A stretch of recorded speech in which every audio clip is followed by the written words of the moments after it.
செய்கிறவம் கைகூட்டும் செஞ்ச பெருவாக்கும் பேடும் பெருக்கும் உருவாக்கும் ஆதலால் வானோரும் ஆணை முகத்தானை காதலால் போக்குவரதும் கை உலகம் யாவையும் தாமுல வாக்களும் நிலைபெறுத்தலும் நீக்கலும் நீங்களா அழகிலா விளையாட்டுடையர் அவர் தலைவர் அன்னவர்க்கே சரணாங்களே. நித்தம் எழுந்தருளி நிம்மலனை எந்தனக்கு புத்தி மிக மிக போதித்து சித்தமயம் போக்குவாய். இன்ப சுக பூரணத்தை இரண்டும் அறவே ஆக்குவாய். கீழ காசாக்குடியின் வளர்ப்பண்ணை அருள்மிகு சீதலா தேவியே. ஆதி சங்கரர் தம்மின் அத்வைதமாய் வந்து நீதி நெறி காட்டுகிற நிர்மலமாய் சூரியன சந்திரசேகரராய் சந்ததி எம்மின் குருவாய் வந்தார். திருவடி வணங்குவாம். ஜெய ஜெய சங்கர ஹரஹர சங்கர ஹர நம பார்வதி பதையே. நாடுடைய சிவனே போற்றி, போற்றி. ராமச்சந்திரமூர்த்திக்கு பிராட்டியாருக்கு, ஆஞ்சநேய சுவாமிக்கு,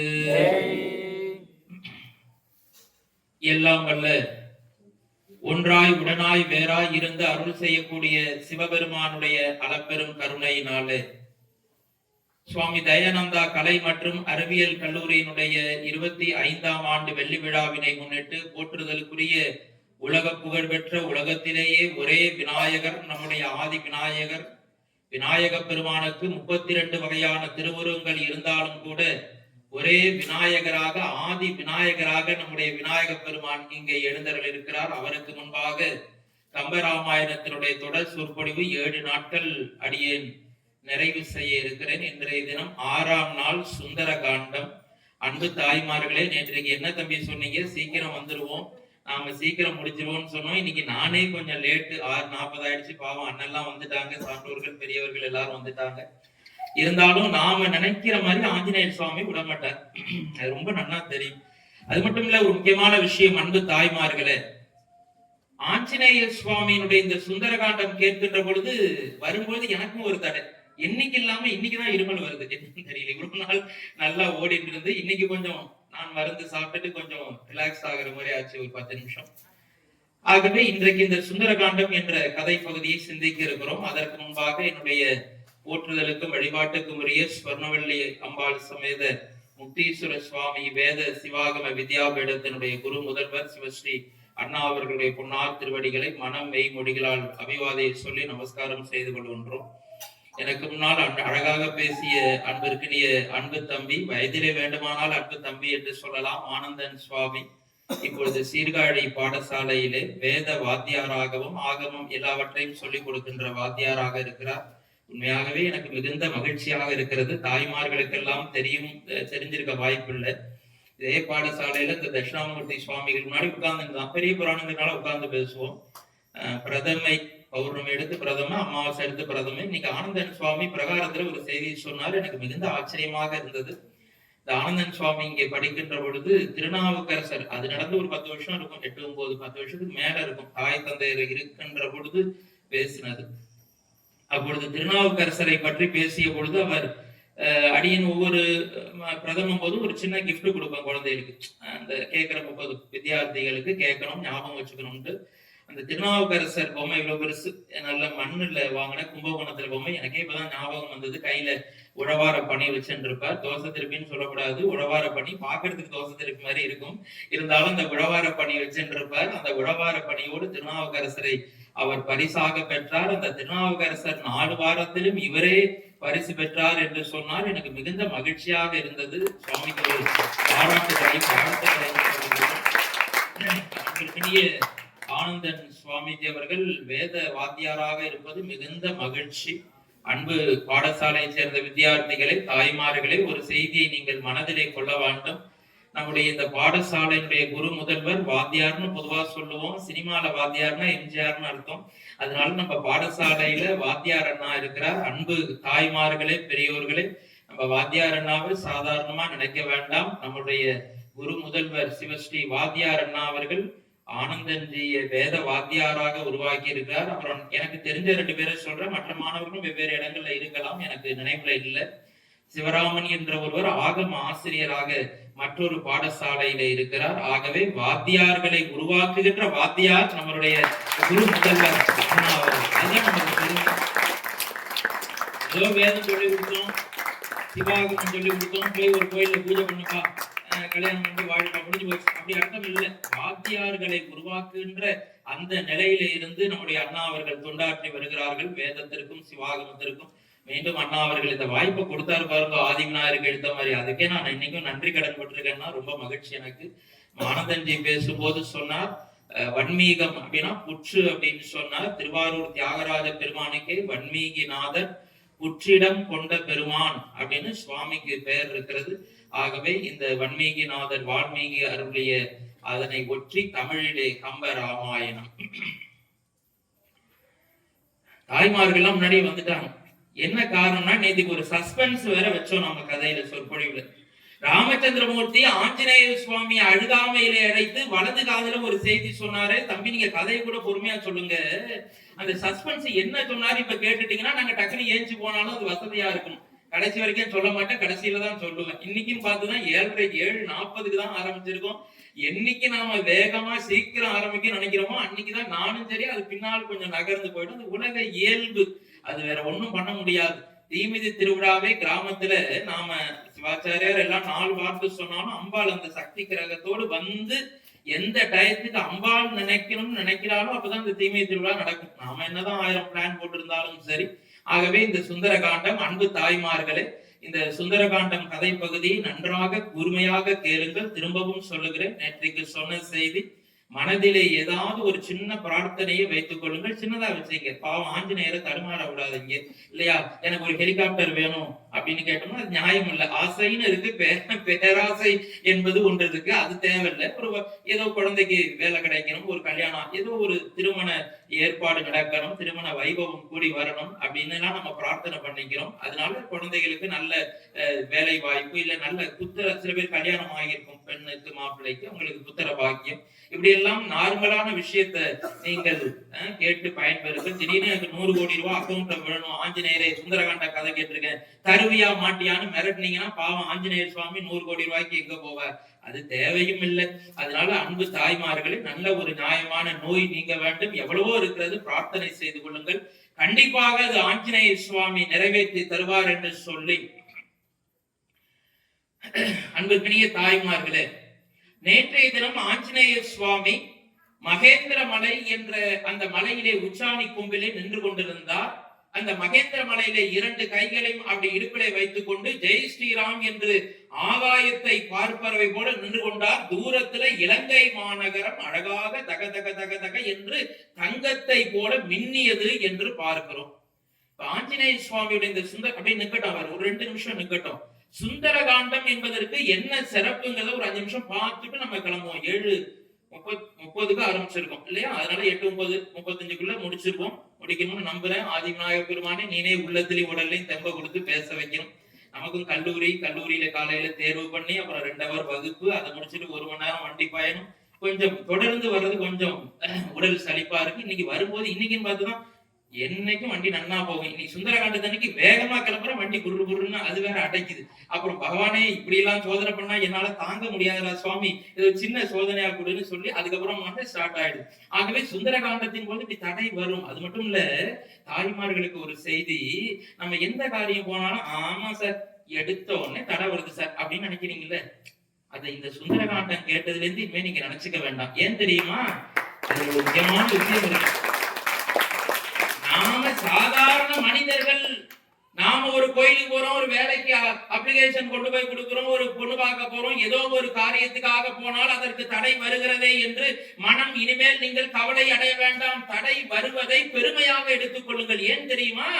ஆஞ்சநேய சுவாமி தன்னுடைய காரியமாக போகவில்லை, தன்னுடைய தலைவனான ராமச்சந்திரமூர்த்தியினுடைய காரியமாக ஆஞ்சநேய சுவாமி போன பொழுது அவருக்கு ஒரு தடை அல்ல, அவருக்கே 3 தடைகள் வந்தது என்று சொன்னால், நாமெல்லாம் சாதாரண மனிதர்கள், நமக்கு 3 என்ன 35 வந்தாலும் சரிதான்னு தலையை வச்சுட்டு அதையும் தாண்டி குச்சி போயிட்டே தான் இருக்கணும். ஒலிம்பிக்ல ஒரு போட்டி இருக்கும், இடையில கம்பு மாதிரி, சாதாரண ஓட்டப்பந்தயம் நீங்க பார்த்திருப்பீங்க, அது பேர் மறந்துட்டு ஆங்கிலத்துல, இடையில ஒரு கம்பு மாதிரி இருக்கும், அதை தாண்டி குதிச்சு ஜம்ப் ஜம்ப் பண்ணி போயிட்டு இருக்கும். அதுல ஒரு ரன்னிங் ரேஸ்ல அவன் ஃபர்ஸ்ட் பரிசு வாங்கணும். அது போல ஆஞ்சநேய சுவாமிக்கும் இந்த தடை வந்தது. அன்பு தாய்மார்களே, சுந்தரகாண்டம் என்றால் என்ன சிறப்பு? நீங்கள் நேத்திக்கு சொன்னீங்களே சார், ராமாயணம் கேட்ட முழு பலனை சுந்தரகாண்டம் மட்டும் கேட்டாலே, இந்த ஒரு நாள் கேட்டாலே கிடைச்சிரும்னு போற போக்குல அடிச்சு விட்டுட்டு போனீங்களே சார், அது உண்மைதானே என்று சொன்னால் ஆம், சத்தியமாக உண்மை. ஏன் தெரியுமா அன்பு குழந்தைகளே, தாய்மார்களே, இந்த சுந்தரகாண்டத்திலே ராமாயண கதை முழுவதும் வருகிறது. ஆஞ்சநேய சுவாமி சீதை இடத்திலே இதுவரைக்கும் ராமச்சந்திரமூர்த்தி பிறந்தது என்ன வருது, கம்பராமாயணத்தோடு வால்மீகிலையும் வருது. புத்திரகாமேஷ்டி யாகம், முதல்ல சீதை கல்யாணம், வில்லு உடைச்சது, இது எல்லாத்தையும் ஆஞ்சநேய சுவாமி சீதை மாதாவிடம் சொல்கிறார். சீதை மாதா அந்த பர்ணசாலையோட கடத்தின்னு வந்த பிற்பாடு இப்ப இருக்கிற கதை வரைக்கும் சீதை மாதா ஆஞ்சநேய சுவாமி கிட்ட சொல்கிறார். இப்ப நமக்கு ஒரு சந்தேகம் வரும், சார் ராவணன் கீழே விழுந்தாதானே ராமாயணம் முடிவு வரும், இன்னும் ராவணன் விழவே இல்லையே, அது எங்க வருது சுந்தரகாண்டத்திலே என்றால், அது நம்ம கதையில சொல்றதுக்கு நேரம் இல்ல. விபீஷனுடைய மகள் திரிசடைன்னு பேரு. அந்த அம்மாக்கு 1 2 3 3 சடையை வச்சு அழகா பின்னிட்டு இருப்பா போல இருக்கு, அதனால திரிசடை என்று பெயர். அந்த அம்மா என்ன பண்றா, ராவணன் கீழே வீழ்வதை போலவும் இலங்கையிலே அசுரர்கள் அழிவதை போலவும் தன்னுடைய தந்தையான விபீஷணன் ஆட்சி புரிவதை போலவும் கனவு காண்பதனாலே அயோத்தியாவுக்கு மீண்டும் ராமரும் சீதையும் சென்று அயோத்தியாவிலே பட்டாபிஷேகம் செய்து கொள்வதை போலவும், மீண்டும் ஞாபகம் வச்சுங்கோ, விபீஷணனுடைய மகள் திரிசடை கனவு காண்பதனாலே ராமாயணம் முன்பும் வந்து விடுகிறது, இடையிலும் வந்து விடுகிறது. இதற்கு பின்னால் நடைபெற போகின்ற அந்த ராவணனுடைய வதமும் திரிசடை கனவு காண்பதனாலே Sundarakandam is equal to Ramayanam. அதனாலதான் ராமாயணம் 7 நாளும் கேட்க முடியாட்டி சுந்தரகாண்டம் கேட்டாலாவது போதும். தாய்மார்களை கையெடுத்து கும்பிடுறேன், தெரியாதமா சொன்னோம்னு நினைச்சு நாளைக்கு எல்லாரும் லீவு போட்டுருவோம் சார்னு போயிடாதீங்க. நாளைக்கு ஒரு நாள் பட்டாபிஷேகம், அதனால நாளைக்கு அவசியம் இந்த நாளைக்கு 7 மணிக்கு தான், இனிமேலாம் முன்னாடி எல்லாம் வேண்டாம் சாமி, 7 மணிக்கே வச்சுப்போம், 8 8:15 8:30 முடிச்சிருவோம். நாளைக்கு ஒரு நாள் அவசியம் வந்துவிட வேண்டும். அன்பு தாய்மார்களே, இந்த சுந்தரகாண்டத்திற்கு மிகவும் சிறப்பு இருக்கிறது. என்னுடைய அண்ணா ஆனந்தன்ஜி அவர்கள் சொன்னார்களே, அதிலிருந்தே இந்த கதை நாம தொடங்க விரும்புகிறோம். வன்மீகி என்று சொல்லி இந்த வால்மீகி சுவாமி என்ன பண்றார், ராமனும் சீதையும் ஆட்சியில இருக்கின்ற பொழுது அது பின்னாடி கதை வருது. அந்த கதை நமக்கு நேரம் இல்லை. லவன் குஷனுடைய கதை வருது, அது பின்னாடி சீதை மாதா காட்டுக்கு வருகிறாள், இந்த வன்மீகியோட மடத்துல இருக்கார், அதெல்லாம் இருக்கட்டும். ஆஞ்சநேய சுவாமி என்ன பண்றார், அவங்க அப்பா அம்மாவை ஹம்பி சொன்னோம் இல்லையா, கர்நாடக மாநிலத்திலே ஹம்பி என்ற பகுதிக்கு ஆஞ்சநேய சுவாமி அப்பா அம்மாவை பார்க்கறதுக்காக வர்றார். அப்படி ஆகாயத்துல பறந்து போகும்போது கீழே வால்மீகி மடம் இருக்கிறது. நம்ம போகும்போது ஒருத்தர் பார்த்துட்டு நமஸ்காரம் சுவாமி எப்படி இருக்குன்னு வால்மீகி சுவாமியை பார்த்துட்டு விசாரிக்கும் போது அவர் என்ன பண்ணார், ஓலைச்சுவடி எடுத்து எழுத்தாணையினால எழுதி கொண்டிருந்தார். சாமி என்ன சாமி எழுதி கொண்டிருக்கிறீர்கள் அப்படின்னு கேட்ட உடனே, அது ஒண்ணுமில்ல அனுமான், ராமாயண கதையை நான் எழுதி கொண்டிருக்கிறேன். அப்படியா, எனக்கு மிகவும் மகிழ்ச்சி. இப்ப எந்த கதை பகுதி எழுதி கொண்டிருக்கிறீர்கள் வால்மீகி சுவாமியே அப்படின்னு ஆஞ்சநேயர் சாதாரண ஒரு ஆர்வத்துல கேட்க, வால்மீகி முனிவர் சொன்னார், உன்னுடைய பெயரிலே தான் ஆஞ்சநேயர் காண்டம் என்று வைத்து உன்னுடைய பெயரிலே நீ இந்த இப்ப நீங்க பார்க்க வரும் இல்லையா, இந்த மகேந்திர மலையில இருந்து ஜம்ப் பண்ணி சீதையை போய் பார்த்துட்டு அங்க அடிச்சு முடிச்சு எல்லாத்தையும் க்ளோஸ் பண்ணிட்டு மறுபடியும் ராமச்சந்திரமூர்த்தி பாதத்துல வந்து வர்ற வரைக்கும் இந்த 1 மணி நேரம் சொற்பொழிவு ஆஞ்சநேயர் காண்டம் என்று எழுதி கொண்டிருக்கிறேன் சொன்ன உடனே அனுமானுக்கு சற்று கோபப்பட மாட்டார், சற்று ஒரு கோபம் வந்தது. சுவாமி எனக்கு ஒரு வரம் தரணும். என்ன அனுமான், என்னுடைய பெயரை ஆஞ்சநேயர் காண்டம் என்ற பெயரை தயவு செய்து எடுத்து விடுங்கள். என்ன அப்படி சொல்ற, நீதானப்பா இந்த நீதான அனுமான், நீதான் ஆஞ்சநேயர், உன் கதை தானே? இல்ல சுவாமி, இந்த ராமாயணத்துல 6 காண்டங்கள் இருக்கிறது, இந்த 6 காண்டத்திலும் தலைவனான ராமனுடைய பெயர் இல்லை. பாலகாண்டம், அயோத்தியா காண்டம், ஆரண்யம், கிருஷ்ணந்தம், சுந்தரகாண்டம், யுத்த காண்டம் 6 பகுதி, 118 படலங்கள், 10,500 பாட்டு. அது போகட்டும், இதுல எந்த இடத்திலும் என்னுடைய தலைவனான ராமச்சந்திரமூர்த்தியோட பெயர் இல்ல. தலைவனுடைய பெயர் இல்லாத பொழுது என்னுடைய பெயர் வேண்டாம் சுவாமி, வேண்டுமானால் ஒண்ணும் செய்யுங்க, இது ராமர் காண்டம்னு தலைவன் பெயரிலேயே வைத்துக் கொள்ளுங்கள். இப்படி யாராவது ஒரு தொண்டன் கிடைப்பானா சார்? இப்படி ஒரு தொண்டன் உலகத்துல ராமச்சந்திரமூர்த்தியை தவிர யாருக்கும் எந்த கட்சியிலையும் நாட்டிலையும் சரி வீட்டிலையும் இப்படி ஒரு தொண்டர்கள் கிடைக்க வாய்ப்பே இல்லை. ஒரு ராஜ்யசபா சீட்டு கூட இருந்ததுன்னா அந்த பக்கம் போயிடுறான். எம்எல்ஏ சீட்டு ஒரு சூட்கேஸ் இருந்தா மாறி இந்த பக்கம் வந்துடும். என்ன எது எப்படி நடக்குதுன்னு ஒண்ணுமே புரியல. தொண்டர்கள் கொள்கை எல்லாம் வெறும் ஆகாயத்திலே காற்றோடு காற்றாக கலந்து போய்விட்டது. அது போகட்டும். ஆஞ்சநேயர் சொன்னார், என் தலைவன் பேர வைங்க. ஒரு தலைவன் இருக்கிறான், மயங்காதே. என்னதான் நடக்கும் நடக்கட்டுமே, இருட்டினில் நீதி மறையட்டுமே, தன்னாலே வெளிவரும் தயங்காதே. ஒரு தலைவன் இருக்கிறான், மயங்காதேன்னு என் தலைவனான ராமச்சந்திரமூர்த்தியினுடைய பெயரை வையுங்கள், என்னுடைய பெயரை எடுத்து விடுங்கள். அப்படியா? ராமச்சந்திரமூர்த்தியோட கதை இந்த பகுதியில வரல. அது ஒண்ணு இருக்கு இல்லையா? அந்த பேரை வச்சா அவருக்கு தான் அதுல வரணும்ல. இந்த சுந்தரகாண்டத்துல சுந்தரகாண்டம் முழுவதுமே ராமச்சந்திரமூர்த்தியோட பார்ட்டிசிபேஷன், அவர் அதுல பங்கு பெறுவதை போல கதை வரலையேப்பா. அப்ப நான் என்னன்னு வைக்கிறது? வேற ஏதாவது பேர் வச்சீங்க சாமி, என்ன விடுங்க, ஆஞ்சநேயரும் வைக்கப்படாதுன்னு கண்டிஷன் போட்டுட்டு அம்மா அப்பாவை பார்க்க போயிட்டார். வால்மீகி முனிவர் யோஜனை பண்ணார். சரி, சீதை மாதா மனசுல பூந்து சுந்தரம் என்று சுந்தரகாண்டம் என்று பெயர் வையுங்கள் என்று சொன்னாச்சு. வால்மீகி முனிவர் எழுதி முடிச்சுட்டார். ஆஞ்சநேயர் போகும்போது வால்மீகி முனிவர்கிட்ட சொன்னார், என் சாமி சுந்தரம்னு வச்சிருக்கிறேன், அது என்ன அர்த்தம்? ஒண்ணு இல்லப்பா, சுந்தரம்னா அழகு, பியூட்டிஃபுல், ரொம்ப அழகுன்னு அர்த்தம். சுந்தரம் என்றால் அழகு. அடியனுடைய பேர்ல கூட சுந்தர சிவகுமார் தான் இருக்கு. ஒரு மகிழ்ச்சி நமக்கு, அழகான சிவகுமார்னு வால்மீகி முனிவர் அப்படிதானே சொல்றார். அதனால சுந்தர சிவகுமார்னு பேரு. சுந்தரம் என்றால் அழகு. ராமாயணத்துல அழகான கதை பகுதின்னு அர்த்தம் அனுமான். அப்படிதானே சாமி? வேற ஒண்ணும் இல்லையே. ஓகே, டன்னு போயிட்டார். அவர் நேரா அப்பாவை போய் ஹம்பியில போய் அப்பா கேசரி நந்தனை பார்த்து நமஸ்காரம் பண்ணி ஆசீர்வாதம் வாங்கினார். அம்மா அஞ்சனா தேவி இருந்தா. அஞ்சனா தேவி ஆஞ்சநேய சுவாமி பாதத்தை பற்றி வணங்கினார். ஒரு அற்புதம் நடந்தது. அன்பு தாய்மார்களே, ஆஞ்சநேயரை பார்த்த அஞ்சனா தேவி, வாடா என் அழகு சுந்தரனே அப்படின்னு கூப்பிட்டார். ஆஞ்சநேயருக்கு தூக்கி வாரி போட்டது. என்ன அம்மாமா, என்ன என்ன சொன்ன? திரும்ப சொல்லு. வாடா என் அன்பு சுந்தரனே அப்படின்னு கூப்பிட்டேன். என்னம்மா சுந்தரன்னு சொல்ற? இது யாரு இந்த சுந்தரன்ங்கிறது எனக்கு புரியலையம்மா. என்னம்மா கொஞ்சம் இவருக்கு பதட்டம் வந்துருது. ஏன்னா வால்மீகி முனிவர் சுந்தரகாண்டம்னு பேரை வச்சுட்டார், இவருக்கு பதட்டம் வந்து போச்சு. என்னம்மா சொல்ற? அது ஒண்ணு இல்லடா அனுமான், உன் பேரு அனுமான் தான், ஆஞ்சநேயன் வாயுபுத்திரன் இப்படி இருக்கு. உங்க அப்பா கேசரி நந்தன் என்ன பண்ணார், உன்னை ஒரு தங்க தொட்டில போட்டு கீழே நெல்ல போட்டு அவருடைய தங்க மோதிரத்தினால அனுமான் ஆஞ்சநேயர் தொட்டில் 16வது நாள் பேர் வைக்கும் போது எழுதினார். எழுதும் போது என்ன பண்ணார், கடைசியா எழுதி முடிச்சுட்டு வந்துட்டார். அவருக்கும் மனசு கேட்கல. உன்னை பார்த்த உடனே ரொம்ப குரங்கு குட்டி இல்லையா, குட்டியில என்ன அழகா தானே இருக்கும், அதனால இந்த குரங்கு குட்டி அழகா இருந்தது. அதனால என்ன பண்ணார், சுந்தரம்னு உன் பேரையும் சேர்த்து எழுதினார். அதனால உன் பேரு சுந்தரன் என்கிறது இன்னைக்கு தாண்டா குழந்தை ஞாபகத்துக்கு வந்தது. உன்னை ரொம்ப நாள் ஆச்சு இல்லையா பார்த்து, அதனால வாஞ்சையோடு என்னுடைய அன்பு சுந்தரனே, அழகான அனுமானே, அன்பு மகனே, அழகான மகனே என்று நான் அழைத்தேன் என்று சொல்ல ஆஞ்சநேய சுவாமிக்கு உள்ளத்திலே ஒரு படபடப்பு வந்து விட்டது. என்னம்மா இத்தனை நாள் நான் உன்னிடம் வளர்ந்திருக்கிறேன் என்று இதை சொல்லவே இல்லையம்மா. ரேஷன் கார்டுல கூட அனுமான்னு தானே இருக்கு, ஆதார் கார்டுலையும் சுந்தரன்னு இல்லையே அம்மா. இப்ப திடுதுப்புன்னு நீனா வந்து சுந்தரன்னு உனக்கு ஒரு பேர் இருக்குன்னு சொன்னா நான் எப்படி அம்மா நம்புறது? அதனால ஆஞ்சநேயருக்கு சுந்தரன் ஒரு பெயர் இருப்பதை தெரிந்து கொண்ட ஆஞ்சநேய சுவாமி இனிமேல் அங்க இருக்க முடியாது, அவருக்கு மனசு இருப்பு கொள்ளல.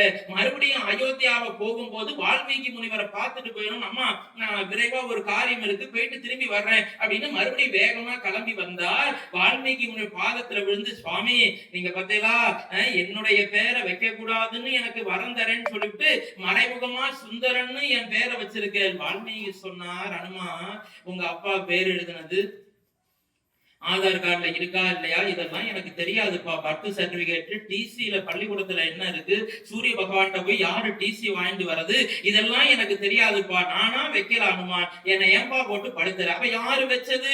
சீதை மாதா என்னுடைய உள்ளத்திலே புகுந்து சுந்தர காண்டம் என்று இந்த பகுதிக்கு பெயர் வைக்க சொன்னால், நீ ஒரு தடவை கேட்ட ஆஞ்சநேயருங்கிற பேரை மாத்திட்டேன், அந்த வரம் கொடுத்ததுக்கு நான் வாக்கு கொடுத்ததுக்கு மாத்திட்டேன், இனிமேல் மாத்த முடியாது. அப்ப இனிமேல் சுந்தரகாண்டம் தான் வைக்க போறேளா?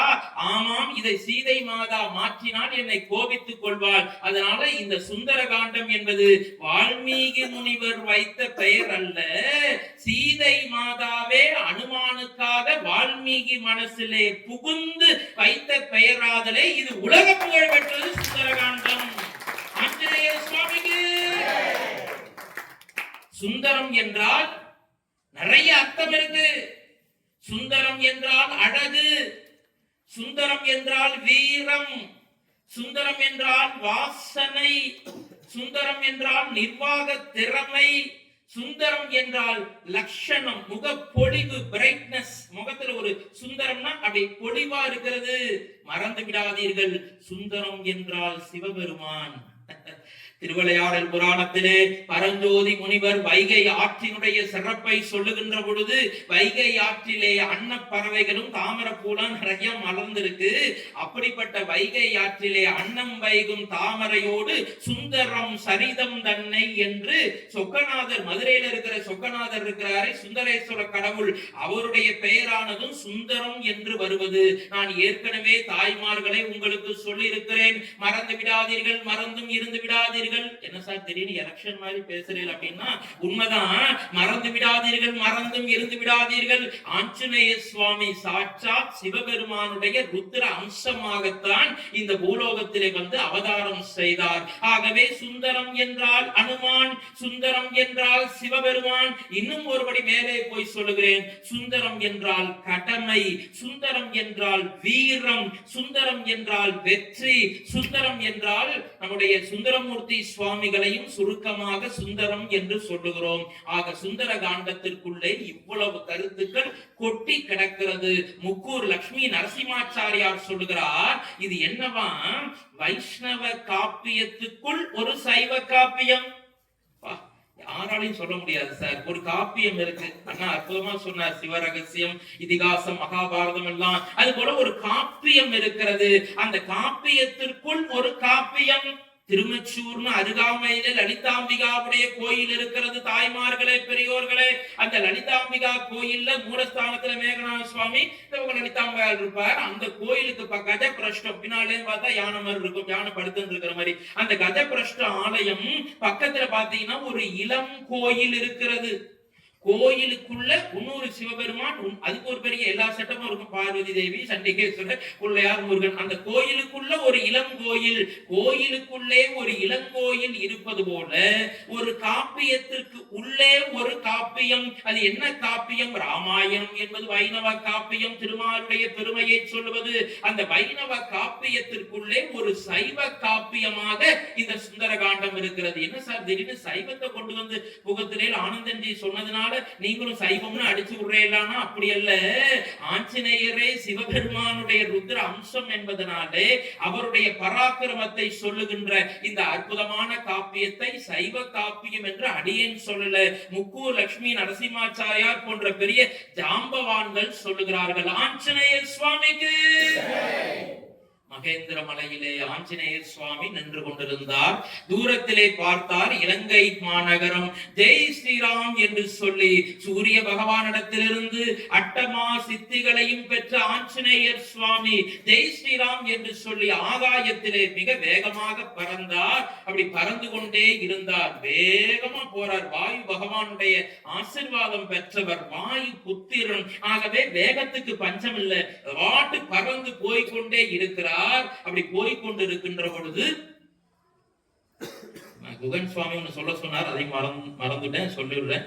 நம்ம ஆலயத்துல மாரியம்மன் தானே சுவாமி, சீதலாதேவி அண்ணா மகா மாரியம்மன். அந்த ஆலயத்துல கும்பாபிஷேக திருப்பணி எல்லாம் நடந்துட்டு இருக்கு. கொஞ்சம் சில கட்டட வேலை திருப்பணி இப்படி எல்லாம் இருக்குன்னு சுந்தரகாண்டத்துல நேத்திகாவட்ட ஏதாவது பிரார்த்தனை பண்ணும்போது அவர் சொன்னார், இந்த ஊர்ல இந்த மாரியம்மன் கோயில் கும்பாபிஷேகம் சீக்கிரம், அதுவும் காலகாலத்துல அம்பாள் கருணை புரியணும். அதற்கு ஒரு ஏன்னா மகேந்திரன் தான் ஆரம்பிச்சிருக்காரு, அதனால அதை பிரார்த்தனையா வச்சுட்டு நீங்களும் ஒரு பிரார்த்தனை வச்சுங்கோ. நானும் ஆதி விநாயகர் ஆஞ்சநேயர்கிட்ட ஒரு பிரார்த்தனை வைத்துக் கொண்டு இந்த சுந்தரகாண்டத்தை உங்களால் எனக்கும் அந்த பலன் கிடைக்கட்டும் என்று சொல்லி இப்பொழுது சுந்தரகாண்டம் முறைப்படி தொடங்குகிறது. ஆஞ்சநேய சுவாமிக்கு அந்த சீதலாதேவி அம்பாளுடைய கும்பாபிஷேகம் விரைவில் நடப்பதற்கு இந்த சுந்தரகாண்டத்தில் நாம் அனைவரும், நான் மட்டும் சொன்னா அடிக்க வருவார் ஆஞ்சநேயர், ஏன்னா உனக்கு மட்டும் என்ன அப்படின்னு, நீ இந்த ஊரே இல்லை அப்படின்னு. இருந்தாலும் நீங்க எல்லாரும் சேர்ந்து பிரார்த்தனை, கூட்டு பிரார்த்தனையாக ஆஞ்சநேயர் சுவாமிகிட்ட வைங்க. உங்க பர்சனல் பிரார்த்தனையும் வைத்துக் கொள்ளுங்கள். ஆஞ்சநேயர் சுவாமிக்கு அன்பு தாய்மார்களை, இப்படி மகேந்திர மலையிலிருந்து புறப்பட்ட ஆஞ்சநேயர் சுவாமி இடையிலே பார்த்தால் ஒரு பெரிய மலை ஒன்று, பெரிய மலை வந்தது. மைனாக மலைன்னு பேரு. அந்த மைனாக மலை என்ன பண்ணுச்சு, ஆஞ்சநேயரை பார்த்து தடுத்தது. அனுமான் நில்லு, அனுமான், என்னம்மா உனக்கு வேணும், நீ யாரு, என்ன பண்ண போற? ஒன்றும் இல்ல, நான் உன்னை எதுவும் உன்னை தொந்தரவு பண்ணல, நீ என்ன பண்ண, ரொம்ப தூரம் பறந்து வந்திருக்க, பறந்து வந்ததுனால என்னுடைய மைனாக மலையில கொஞ்ச நேரம் இருந்து ஒரு டீ காபி சாப்பிட்டுட்டு அதுக்கப்புறம் ஒரு 10 நிமிஷம் ரிலாக்ஸ் பண்ணிட்டு மறுபடியும் நீ போப்பா அப்படின்னாரு.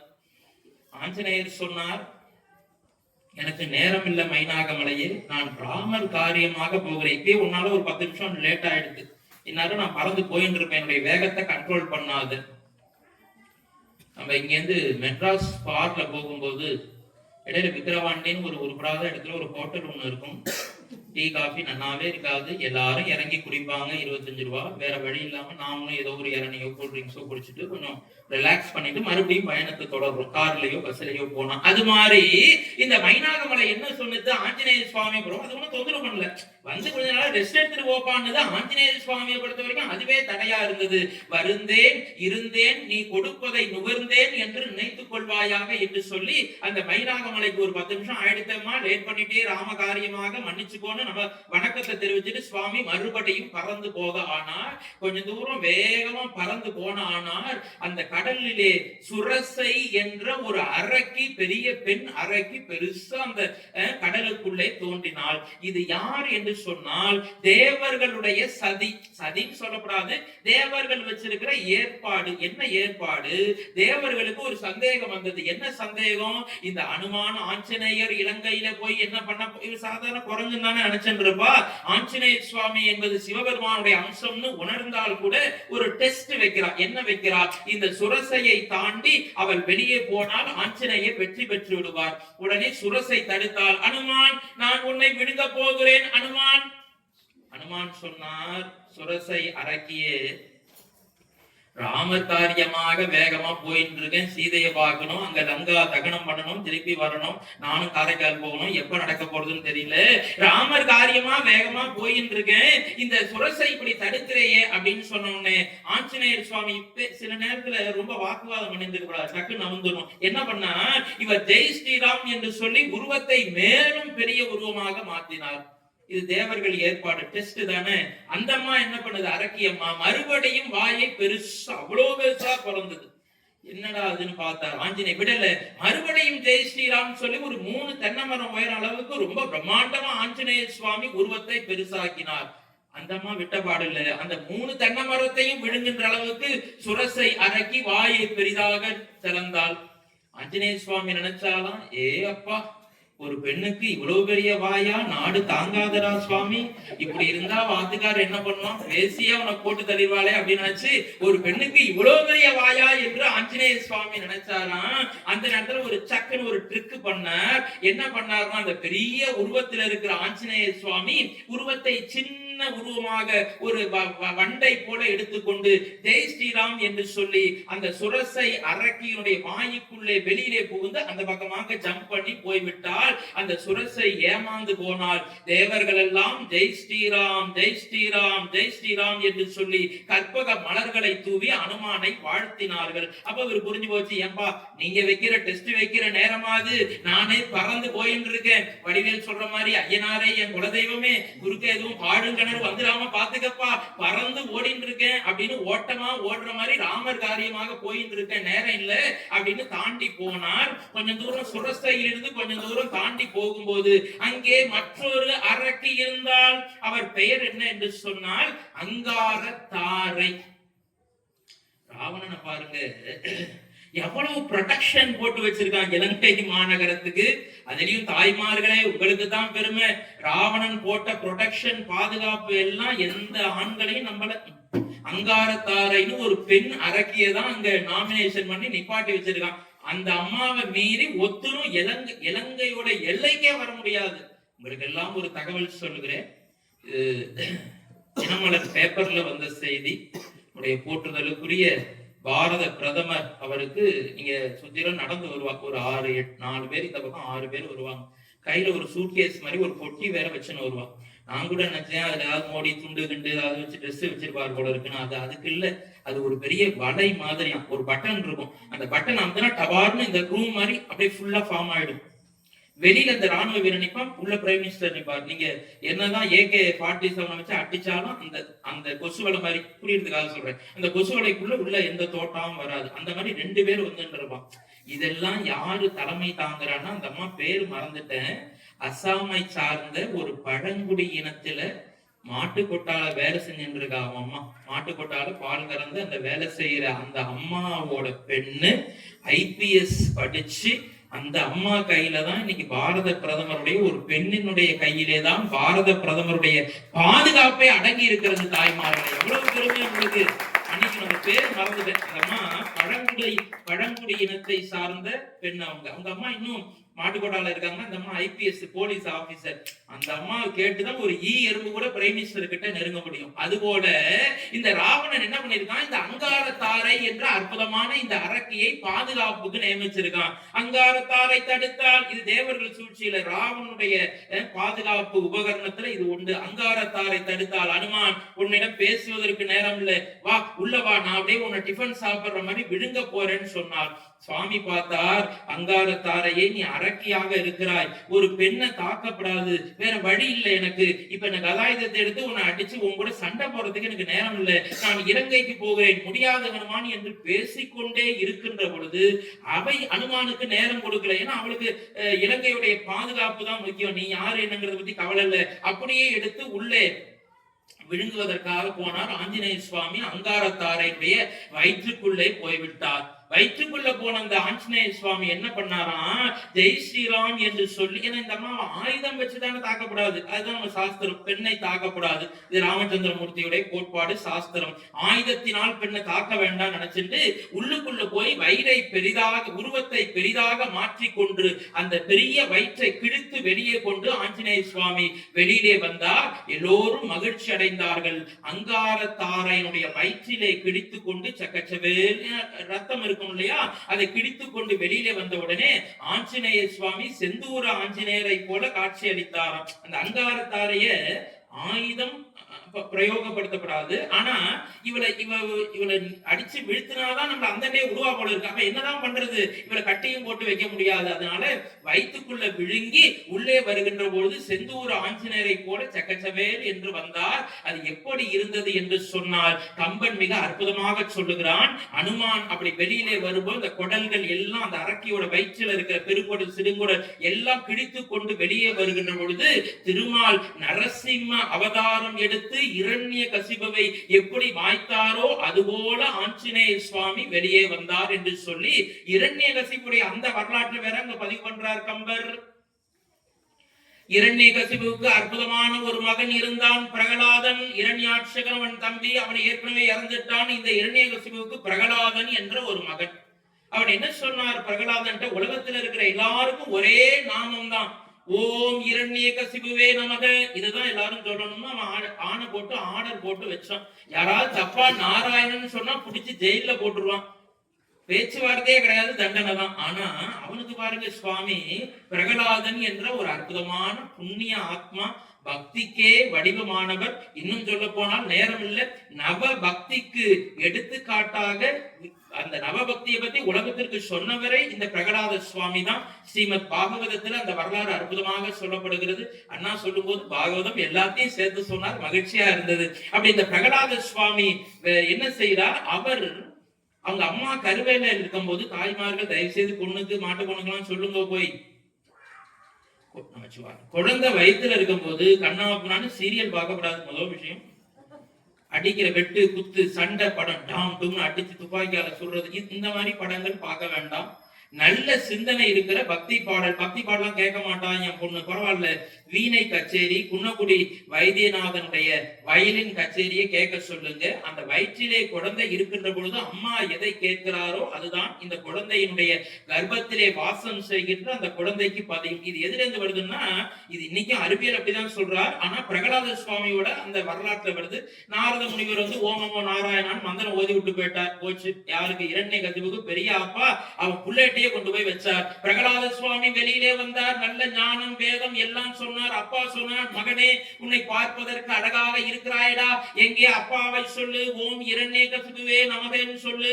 அப்பா நீங்கள் தானப்பா எனக்கு தந்தை, தந்தை சொல்மிக்க மந்திரம் இல்லையப்பா, இந்த உடலுக்கு தானப்பா நீங்கள் தந்தையாக இருக்கிறீர்கள், உங்களுக்கும் எனக்கும் அம்மாவுக்கும் அண்ட சராசரத்துக்கும் சேர்த்து ஒரே இறைவன் இருக்கிறானப்பா, நமக்கு மேலே ஒருவனடா, அவன் நாடும் தெரிந்த கலைஞனடா, தினம் நாடகம் ஆடும் கலைஞனடா என்று கவியரசர் சொன்னது போல ஒரே இறைவன் இருக்கிறான். ஓம் நமோ நாராயணாய. ஏய் பிரகலாதா, அப்பாவையே ஏத்து பேசுறியா என்று சொல்லி அது நிறைய கதை இருக்கு. விஷம் கலந்த பாம்பினுடைய விஷத்தை கொடுக்கிறார். மலையிலிருந்து கீழே பெற்ற பிள்ளைய தூக்கி போடுறான். நாராயண சுவாமி எல்லாவற்றையும் காப்பாற்றி தருகிறார். கடைசியாக ஒரே ஒரு விஷயம் நடக்கிறது. இரண்யகசிபு சொல்றான், அந்த பிரகலாதா, ஒண்ணு இன்னைக்கு நீ உயிரோட இருக்கணும், இல்லாட்டி நான் உயிரோட இருக்கணும். என்னப்பா இப்படி சொல்கிறீர்கள்? ஆமாண்டா, உங்களோட திரும்ப திரும்ப சண்டை போறதுக்கு நான் தயாரா இல்ல. அப்பா வழிக்கு வந்து என்னையே திருமால் எனக்கு ஜென்ம எதிரி, என்னுடைய எதிரியினுடைய நாமத்தை போய் சொல்லிக் கொண்டிருக்கிறாய். ஓம் இரண்யகசிபுவே நமக என்றல்லவா சொல்ல வேண்டும் என்று சொல்ல, மன்னித்து விடுங்கள் தந்தையே, உங்களையும் நான் வணங்குகிறேன் அப்பா, நீங்கள் சொல்வதையும் கேட்கிறேன். ஆனால் இறைவன் என்று வந்துவிட்டால் ஓம் நமோ நாராயணாய என்ற 8 எழுத்து மந்திரம் தானப்பா உலகத்தை காக்கின்ற கடவுளான திருமாலுடைய மூல மந்திரம், அதைத்தான் நான் சொல்வேன் என்று சொன்னார். உடனே அப்பாவுக்கு கோபம் வந்து, என்னடா பிரகலாதா, எங்கடா இருக்கா உங்க நாராயணன்? எங்கே இருக்கிறார் நாராயணன்? தூணிலே இருக்கிறான், துருப்பினை இருக்கிறான் என்று பிரகலாத சுவாமி பாட கோபம் வந்திருக்கு இரண்யகசிபுவுக்கு. என்ன செஞ்சாராம்? அதுவே 1000 கால் மண்டபம். வேதாந்த தேசிகர் ரொம்ப ரசனையா சொல்லுவார். 1000 கால்னா 1000 தூண் இருக்கும். உங்களுக்கு தெரியும், இந்த மாதிரி இப்ப இதுல 16 32 தூண் இருக்கிற மாதிரி 16 தூண் இருப்பது போல 1000 கால் மண்டபம். நரசிம்ம சுவாமி ரெடியா இருந்தார். ஏன்? இந்த இரண்யகசிபு ஒரு முட்டா பையன். இந்த தூண்ல நரசிம்ம சுவாமி ஒளிஞ்சிருந்தான்னு வச்சுங்க, இதங்க இரண்யகசிபு நான் அப்படி நிக்கிறேன்னா, இவன் பக்கத்துல இருக்கிற இந்த தூணை அடிச்சான்னா இதுல இருந்து சுவாமி வந்துருவார். இவன் வேகமா போய் அந்த ஸ்பீக்கர் கிட்ட அந்த 4வது தூணை போய் அடிச்சான்னு வச்சுங்க, அப்ப இவர் அங்க போய் என்ன ஆகணும்? அதுக்குள்ள ஷிஃப்ட் ஆகணும். அதனால என்ன பண்ணாராம்? வேதாந்த தேசிகர் சுவைபட சொல்லுவார், அந்த 1000 கால் மண்டபத்திலே இருக்கின்ற 1000 தூண்லையும் நரசிம்ம சுவாமி ரெடியா இருந்தார். உடனே எந்த தூணை வேணாலும் உடனே இன்னையோட உன்னை நான் சங்காரம் பண்றேன்டான்னு ரொம்ப அற்புதமாக நரசிம்ம சுவாமி ரெடியா இருந்தார். ஏ பிரகலாதா, இந்த தூணிலே உன்னுடைய நாராயணன் இருக்கிறானா? இந்த அவனை பாருங்க, இந்த தூணிலே இல்லையப்பா, இங்க இருக்கிற 1000 தூண்களிலும் இருப்பார். ஓ அப்படியா? எங்கே? ஒவ்வொரு தூணாக நான் உடைக்க போகிறேன் என்று சொல்லி கொஞ்ச தூரம் அவர் எதிர்பார்த்த மாதிரியே கொஞ்ச தூரம் நடந்து போய் ஒரு 50 60வது தூணை ஒரே அடியாக அடிச்சான்.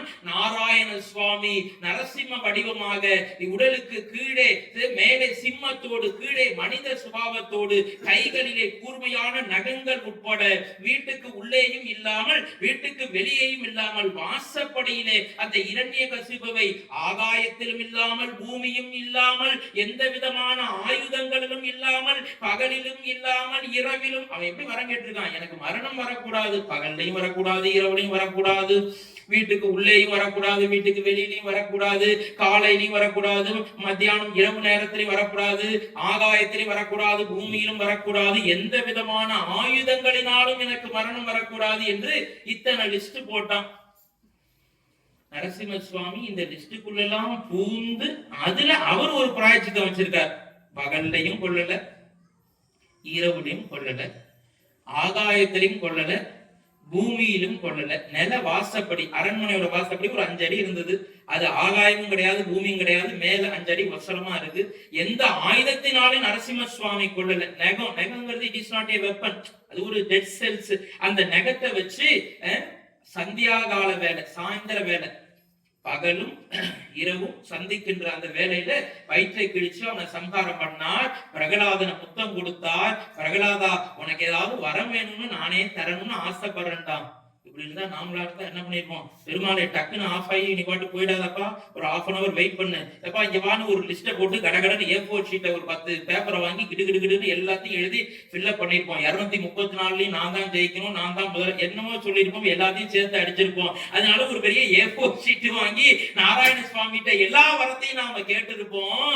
ஆனா பிரகலாதன் பாருங்க, பகவானே திருமாலே நீ எனக்கு அருள் செய்தாயே, உன்னை பார்த்தேனே அதுவே போதும், இல்லடா குழந்தை ஏதாவது நீ ஒண்ணு கேளு, இப்ப நான் வாண்டடா உனக்கு ஏதாவது கொடுத்தே ஆகணும், உன்னுடைய பக்திக்கு நான் ஏதாவது கொடுக்காம போனா எனக்கு பாவம் வந்துருமோன்னு பயமா இருக்கான் திருமாலுக்கு. அதனால அந்த குழந்தை எடுத்து மடியிலே உட்கார வச்சு, அந்த குழந்தை பயன்தான், குட்டி பையன் இல்லையா, சிங்கம் பேர் உத்திரமா இருக்கு, அப்படி சிங்கம் மாதிரி இருக்கு. அதனால பயந்தார். பக்கத்துல லட்சுமி சுவாமி வந்தவுடனே லட்சுமி நரசிம்மராக மாறி அந்த குழந்தையை பிரகலாதனை எடுத்து மடியிலே உட்கார்ந்து கொண்டு திருமால் அவனுடைய தலையிலே முத்தம் கொடுத்தார். எப்படி நம்முடைய சைவத்திலே சண்டிகேஸ்வரர் நாயனாருக்கு யாம் உடுப்பதும் உண்பதும் உனக்கே சொந்தம் என்று சண்டீசமாம் பதம் தந்தோம் என்று சேக்கிழார் சுவாமிகள் பெரிய புராணத்திலே சொல்கிறாரோ, தான் சூடிய ஜடம், என்ன பாக்கியப்பா, சொல்லுகின்ற போதே மெய்மயிர் புடைக்கிறது. சிவபெருமான் தன்னுடைய தலையிலே சூடியிருந்த அந்த கொன்றை மலர் மாலையை எடுத்து சாதாரண மனிதராக இருந்த பஞ்சமூர்த்திகளிலே விநாயகர், முருகன், சிவன், அம்பாள் இருந்தாலும் சாதாரண மனிதராக நாயன்மாராக இருப்பவர் சண்டேஸ்வரர் மட்டுமே.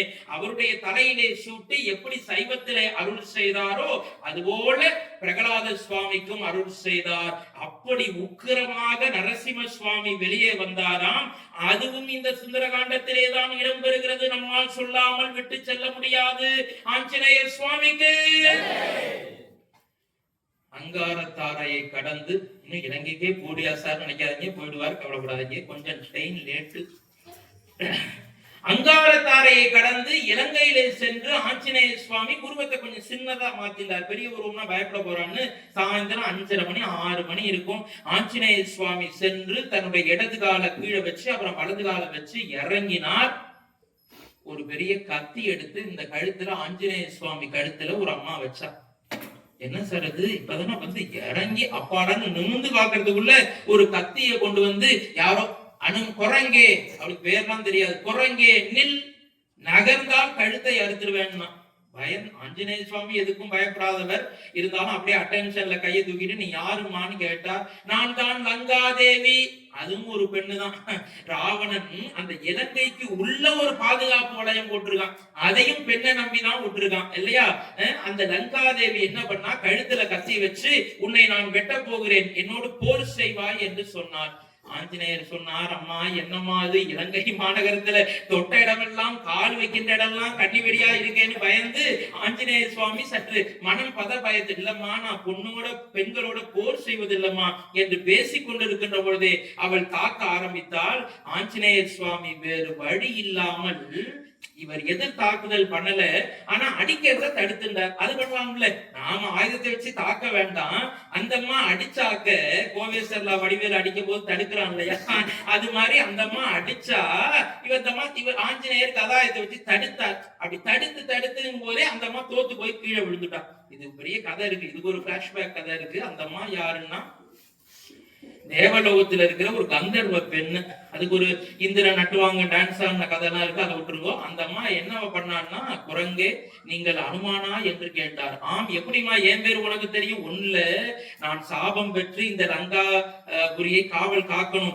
என்றைக்கு ஒரு சாதாரண குரங்கிடத்திலே நீ தோற்று போகிறாயோ அன்றிலிருந்து உனக்கு சாப விமோசனம் கிடைத்து மேலும் நான் கந்தர்வ உலகத்துக்கே சென்று விடுவேன் சுவாமி என்று நமஸ்காரம் செய்துவிட்டு மேலே போனால் அந்த லங்காதேவி சொல்கிறார். கம்பராமாயணத்துல ஏதாவது ஒரு சின்ன கதாபாத்திரம்னு இருக்கும், அந்த சின்ன கதாபாத்திரம் நம்ம நகோத்திட்டு அந்த பண்ணா அதுல ஒரு முக்கியமான மெசேஜ் வச்சிருப்பாரு கம்பர். என்ன சொல்றார்? அறம் வெல்லும் பாவம் தோற்கும் என்ற ராமனின் சரிதம் தன்னை என்று சொல்றார். ராமாயணம் என்றால் என்ன? ராமன் காட்டிய வழி, ராமன் கூட்டல் அயனம், ராமணன் நடந்து சென்ற வழி ராமாயணம் என்றால், ராமன் நமக்கு வாழ்க்கையிலே தர்மத்தையும் அறத்தையும் தானே வாழ்ந்து காட்டிய வழி. இதெல்லாம் விளக்கம் சொல்றோம். ஆனால் சுருக்கமா சொல்லணும்னா அறம் வெல்லும் பாவம் தோற்கும். இதுதான் ராமாயணம். இந்த கருத்தை இந்த லங்கா தேவி சொல்கிறார். சாயந்தரம் 6:30 லேசா இருட்ட ஆரம்பிச்சது. ஆஞ்சநேய சுவாமி பார்த்தார், இருட்டுற நேரம். லங்கா மாநகரத்துல இங்க பார்த்தாலும் ஒரே ஆட்டம் கொண்டாட்டம்.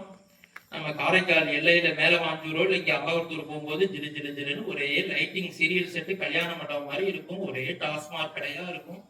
லங்காதேவியும் அப்படிதான் இருந்தா லங்கை மாநகரத்துல. அங்க இருக்கிற பெண்கள் ஆண்கள் எல்லோரும் சோமபானம் சுராபானம். என்ன கவலைக்கே ஒண்ணும் இல்லை.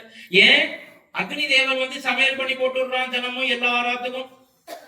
தாய்மார்களுக்கு மகிழ்ச்சி. அந்த அக்னி தேவனை நம்ம சிதறபதிக்கு வர சொல்லுங்க சாமி. அக்னி தேவன் என்ன பண்றான், எல்லாரோட ஆத்துக்கு அந்த அரக்கிகளோட வீட்டுக்கு வந்து காலம்பரம் மத்தியானம் சாயந்தரம் எல்லாத்தையும் அவனே டிஃபன் பண்ணி சாப்பாடு நைட்டு சப்பாத்தியோ ஹாட் பாக்ஸ்ல வச்சு தொட்டுக்க வச்சுட்டு போயிடுவான். அவளை எடுத்து போட்டு சாப்பிடுற வேலை தான் அந்த அரக்கன் அரக்கிக்கு. தென்றல் வாயு பகவான் என்ன பண்ணான்னா ராவணன் அடிமைப்படுத்தி வச்சிருக்கான். இது ஒரு பெரிய கதையே இருக்கு. ராவணன் என்ன பண்றான், வாயு பகவானை கூப்பிட்டவர், எங்க இலங்கையில இருக்கிற பெண்கள் எல்லாம் குனிஞ்சு இருந்தெல்லாம் பெருக்க மாட்டாங்க. அப்புறம் நீனே என்ன பண்ணு, காத்துல பெருக்குவையோ இல்ல தொடப்பக்கட்டி எடுத்துட்டு பெருக்குவையோ தெரியாது, இலங்கை மாநகரம் முழுவதும் குப்பையெல்லாம் கொண்டு போய் ஓரமா போட்டுட்டு சாணி தெளிச்சு கோலம் போடுறது உன் வேலை. யாருக்கு, வாயு பகவானுக்கு. இப்படி ஒவ்வொருத்தனுக்கும் ஒவ்வொரு யம தர்மனை கூப்பிட்டா இருந்தவர். இலங்கையில யாரையும் நீ என்ன பண்ணக்கூடாது, குடிக்கவே கூடாது. அவங்களா விருப்பப்பட்டு சரி என்ன யம வந்து தொலைய மாட்டாங்கிறான் அப்படின்னு சொன்னா அந்த ஆளை மட்டும் டக்குன்னு போய் குடிச்சுக்கோ. வேற யாரையும் அனாவசியமா இறக்க வைக்க கூடாது. இப்படி எல்லாம் ஒவ்வொரு தேவருக்கும் கட்டளை போட்டு துன்பப்படுத்திருக்கான். அதனால ஒரே ஜிலு ஜிலு ஜிலுன்னு இருந்தது. ஆஞ்சநேய சுவாமி உருவத்தை சின்ன உருவமாக மாற்றிக்கொண்டு கொஞ்சம் தூரம் அப்படியே நடந்து போனார். முதல்ல ஒரு மாளிகை பெயர் போட்டிருந்தது. ராத்திரி 8:30 மணி. இந்திரஜித் மாளிகை பெரிய பேனர் போட்டு போக்கஸ் லைட் போட்டு அப்படி மேகநாதன் இந்திரஜித்தோட படம் அப்படி போட்டு இருந்தது. அந்த இந்திரஜித் மாளிகையில ஆஞ்சநேய சுவாமி உள்ளே போனார். உள்ள ஆஞ்சநேய சுவாமியே கால் எடுத்து வைக்க முடியல.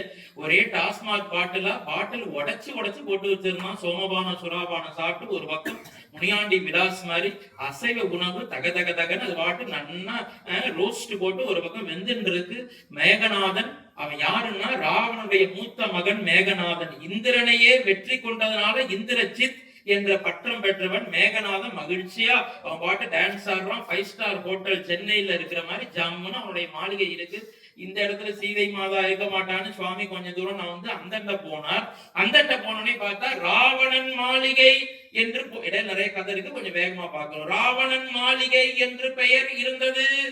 ஆஞ்சநேய சுவாமி அப்படியே உருவத்தை சின்ன உருவம் மாத்திட்டு போனார்.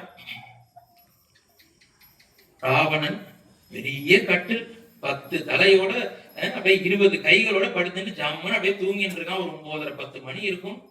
கால் மாட்டுல பார்த்தா ராவனுடைய இந்த கால்ல ஒரு பெண்மணி தலைய அப்படியே வச்சுட்டு தூங்கிட்டு இருக்கா. அந்த அம்மா பாக்குறதுக்கு ஆஞ்சநேய சுவாமிக்கு பார்த்தாலே தெரியும் இவர் எப்படிப்பட்டவர் என்பது. அதனால கற்பு கரசியாக இருக்கிறார். மண்டோதரின்னு பேரு. ராவனுடைய அதிகாரப்பூர்வமான நம்பர் 1 ஃபர்ஸ்ட். அப்புறம் 2, 3 யாருன்னு கேட்காதீங்க. ஃபர்ஸ்ட் மட்டும் மண்டோதரி இல்லையா, பட்டத்து அரசி. அதனால இந்த பட்டத்து அரசி என்ன பண்றா, ராவனுடைய பாதத்தை பிடிச்சு விட்டு அப்படியே தூங்கிட்டா. இப்படி எல்லாம் இலக்கியத்துலதாமா இருக்கு. கணவன் தூங்கின உடனே அவரோட காலை பிடிச்சு விட்டுட்டு, அத்தான் பால் சாப்பிடுங்க அத்தான், காலில் ஒவ்வொரு விரலா நெட்டி முடிச்சு விட்டு காலை பிடிச்சு விட்டுட்டு, இலக்கியத்தினாச்சும் இருக்குன்னு நினைச்சு சந்தோஷப்படுவோமே. அந்த பாதத்தை நன்னா பிடிச்சு விட்டு அத்தான் நீங்க தூங்குங்க அத்தான்னு சொல்லிட்டு அவர் கணவர் தூங்கின பிற்பாடு மனைவியும் இந்த மண்டோதரி பாருங்க தலாணி வேண்டாம் அப்படியே கணவனுடைய பாதத்திலேயே தலையை வச்சு அப்படி படுத்திருக்கா. அப்ப எந்த அளவுக்கு கற்பு கரசியாக கம்ப நாட்டாழ்வார் படைக்கிறார் பாருங்க. அந்த பாதத்திலேயே படைத்து கொண்டிருக்கிறார். இப்படி எல்லாம் ஔவையார் சொல்லியிருக்கிறார். பின் தூங்கி முன் எழுதல். கணவன் தூங்கின பிற்பாடு, இப்ப இல்லாம பயப்படாதீங்க, பல ஆண்டுகளுக்கு முன்பாக சொல்றேன் காப்பியத்துல, கணவன் தூங்கின பிற்பாடு மனைவி தூங்கிட்டு பாத்திரம் தேய்ச்சி போட்டு வீட்டை ஒழிச்சு போட்டுட்டு அடுப்பை ஆஃப் பண்ணிட்டு கேஸ் அடுப்பை அலம்பி விட்டுட்டு போய் படுத்துக்கணுமா. கணவன் 6 மணிக்கு எழுந்திருப்பானா, இந்த மாதிரி 4:30 மணிக்கே எழுந்துச்சு ரெடியா டிகாஷன் போட்டு ரெடியா பால் கறந்து வைக்கணும். பின் தூங்கி முன் எழுதல் அப்படின்னு ஔவையார் சொல்றா. இல்லறத்தரசிகளுடைய கடமை. ஆனா இப்படி சென்னை போன்ற நகரங்கள்ல அப்படி இல்லை. ரமேஷ், திங்கக்கிழமைக்கு நீ டிகாஷன் போடுறா எழுந்திருந்து, செவ்வாய்க்கிழமைக்கு நான் போட்டுக்கிறேன், புதன்கிழமைக்கு ஓன் டியூட்டி, வியாழக்கிழமை என் டியூட்டின்னு கணவன் மனைவி 2 பேரும் பிரிச்சு வச்சுன்றாங்க. பால் எந்நேரமும் பேக்கெட் பால் ஃப்ரிட்ஜில் இருக்கு, கவலை இல்லை. ஆஞ்சநேய சுவாமிக்கு இந்த மண்டோதரை பார்த்து விட்டு ஆஞ்சநேய சுவாமி இது என்ன கற்பு கரசியாக இருக்கிறாளே, ஆனால் ராமனுடைய பாதத்தை பிடித்துக் கொண்டிருக்கிறாள் என்று இவள் சீதை மாதாவாக இருக்க மாட்டாள் என்று செலுத்தி இன்னும் கொஞ்சம் தூரம் கடந்து போனார். அங்க ஒரு பெரிய மாளிகை பெயர் போட்டிருந்தது, கும்பகர்ணன் மாளிகை. பெரிய பேனர் வச்சிருந்தது. அவனுக்கு தனியா மாளிகை எல்லாம் கட்ட முடியாது. அவன் என்ன பண்ணுவான், 6 மாசத்துக்கு ஒரு தடவை தூங்கும் போது அவன் பாட்டு தலையை சிதலப்பதி பிள்ளையார் கோயில் வாசல்ல வச்சான்னா காலு பூந்தோட்டம் பஸ் ஸ்டாண்டு சரஸ்வதி ஹோட்டல் வரைக்கும் அங்க போயிருக்கும். அவ்வளவு பெரிய நீண்ட உருவம் கும்பகர்ணன். அப்படி தூங்குன உடனே பார்த்தா அங்க இருக்கிற அரக்கர்கள் எல்லாம் சேர்த்து மேல டாடா ஷீட், நீல கலர் ஷீட் போட்ட மாதிரி ஷீட்டை போட்டு விட்டுருவான். 6 மாசத்துக்கு 2 நாளைக்கு முன்னாடி ஒரு 5000 பேர் சேர்ந்து அந்த ஷீட் எல்லாம் கட்டிடுவான். இவர் ஏந்துருவான். ஏன்னா தனியா அவனுடைய உருவத்துக்கு மாளிகை அதுக்குள்ள உட்கார வச்சு கட்டலாம் முடியாது. அதனால பாட்டு தனியா படுத்திருக்கான். பெரிய கொரட்ட சத்தம், கொரட்ட சத்தம் கேக்குது.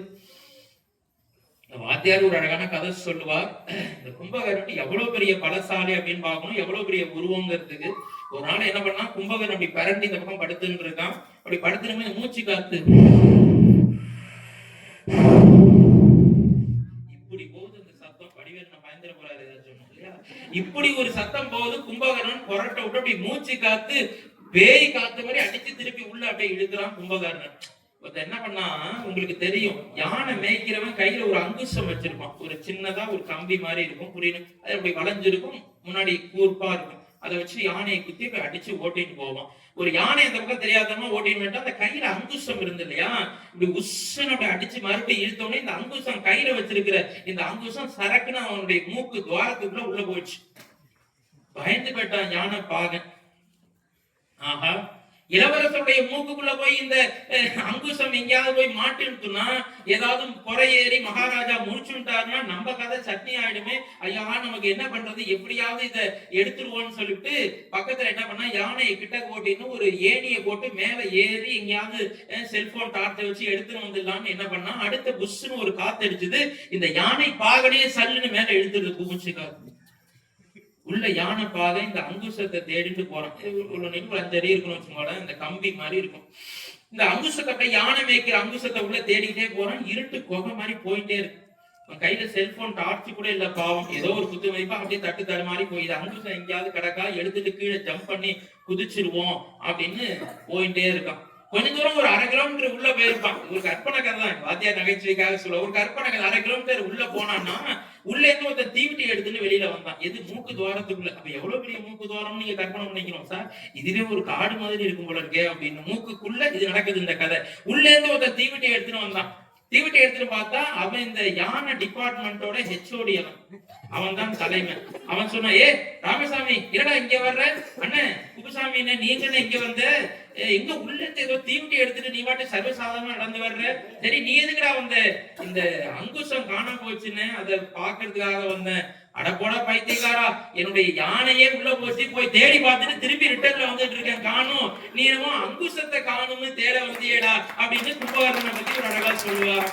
யானையே உள்ள போய் காண போச்சு யானை. அப்ப எங்க போய் மூச்சு காத்துல லங்ஸ்ல போனதா எங்க போனுச்சுன்னு தெரியல. யானையே காணாம போச்சு, நீ என்னமோ பைத்தியக்காரா அங்குசத்தை தேடுவா. 2 பேரும் கீழே குதிச்சு முதல்ல உயிர் தப்பிச்சு போவோம்னு பேசிட்டு இறங்கினார்களாம். அப்படிப்பட்ட பெரிய பலசாலி இந்த கும்பகர்ணன். கும்பகர்ணனுடைய மாளிகையை கடந்து போனார். விடிய காலம் 3:30 மணி 4 மணி. ஒரு மாளிகைக்கு போனார். விபீஷணன் மாளிகைன்னு போட்டிருந்து. பிரம்ம முகூர்த்தம். இலங்கை மாநகரத்துல அந்த ஒரே ஒரு ஆத்துல மட்டும்தான், ஒரே ஒரு வீட்டுல மட்டும்தான் மணி ஓசை கேட்டது. கலகலகலன்னு காத்தால எழுந்துட்டு 4:30 விபீஷணன் எழுந்துட்டு என்ன பண்றான், நல்லா குடிச்சிட்டு வீபதி எடுத்து 16 இடங்கள்ல இட்டுட்டு சிவபூஜை பண்ணிட்டு இருக்கான். 4:30 மணிக்கு ஆஞ்சநேய சுவாமி பார்த்தார். ஏ அப்பா, இந்த இலங்கையில இருக்கிற ஒரே ஒரு யோகியே இந்த விபீஷணன் தான் போல இருக்கு. பாக்கி ஆம்பளை பொம்பளை எல்லாம் வித்தியாசம் இல்லாம ஜம்முன்னு சோமபானம் குடிச்சிட்டு எல்லாம் படுத்துறதுக்கு. 4:30 மணிக்கு இந்த விபீஷணன் மட்டும் ஏந்திருக்கிறான். விபீஷணன் மனைவி பால் கறந்து வச்சா, திருச்சடை மலர்கள் எல்லாம் தொடுத்து வச்சா, சுவாமி கும்பிட்டு ஒரே சாம்பிராணி வாசனை. விபீஷணன் மாளிகை முழுக்க சாம்பிராணி குங்குலிய வாசனை வந்தது. சரி, இவன் மொத்தம் தான் சிவபூஜை பண்றான், நல்லவன் போல இருக்கு நினைச்சு அங்கங்க போனார். ஒரு 5 மணி இருக்கும். அசோக வனத்துக்கிட்டே வந்தார். இந்த அசோகவனத்துல சீதை மாதா என்ன பண்ணாள்னா ஒரு பெரிய ஆலமரத்துக்கு கீழே அமர்ந்திருந்தால். விடிய கால 5 மணி. இத பார்த்த உடனே இது சீதை மாதாவா இருக்குமோன்னு ஒரு உத்தேசம் பண்ணிட்டு ஒரு பெரிய மரத்துல என்ன நடக்குதுன்னு பார்ப்போம்னு ஒளிஞ்சிட்டு இருந்தார். பக்கத்துல அரக்கிகள் எல்லாம் வந்து அவரை துன்புறுத்தினார்கள். சீதா, நீ ராவணனை உடனடியாக திருமணம் செய்து கொள், ராமனை மறப்பாயாக.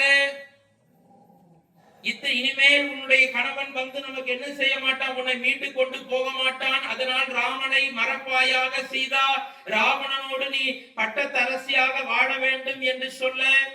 விடியகால 5 மணி இருக்கும். ஒரு அனௌன்ஸ்மெண்ட் வந்தது. இலங்கை வேந்தன் ராவணேஸ்வரன் பராக் பராக் பராக்னு வந்தது. எத்தனை மணிக்கு? காத்தால 4:45 5 மணிக்கு.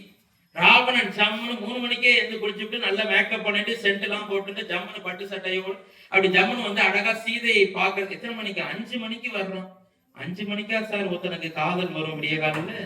4:45 5 மணிக்கு அரை தூக்கத்துலதான் இருப்போம். ஆனா இந்த ராவணனுக்கு 5 மணிக்கு விடிய காலையில காதல் வந்தது. நேரா வந்தான். சீதா, நான் உன்னை திருமணம் செய்து கொள்ள ஆசைப்படுகிறேன். சீதா, என்ன சொல்லுகிறாய்? எனக்கு என்ன பதில் சொல்கிறாய்? 5 மணிக்கு ஒருத்தன் வந்து ஐ லவ் யூங்கிறான் வாசல்ல.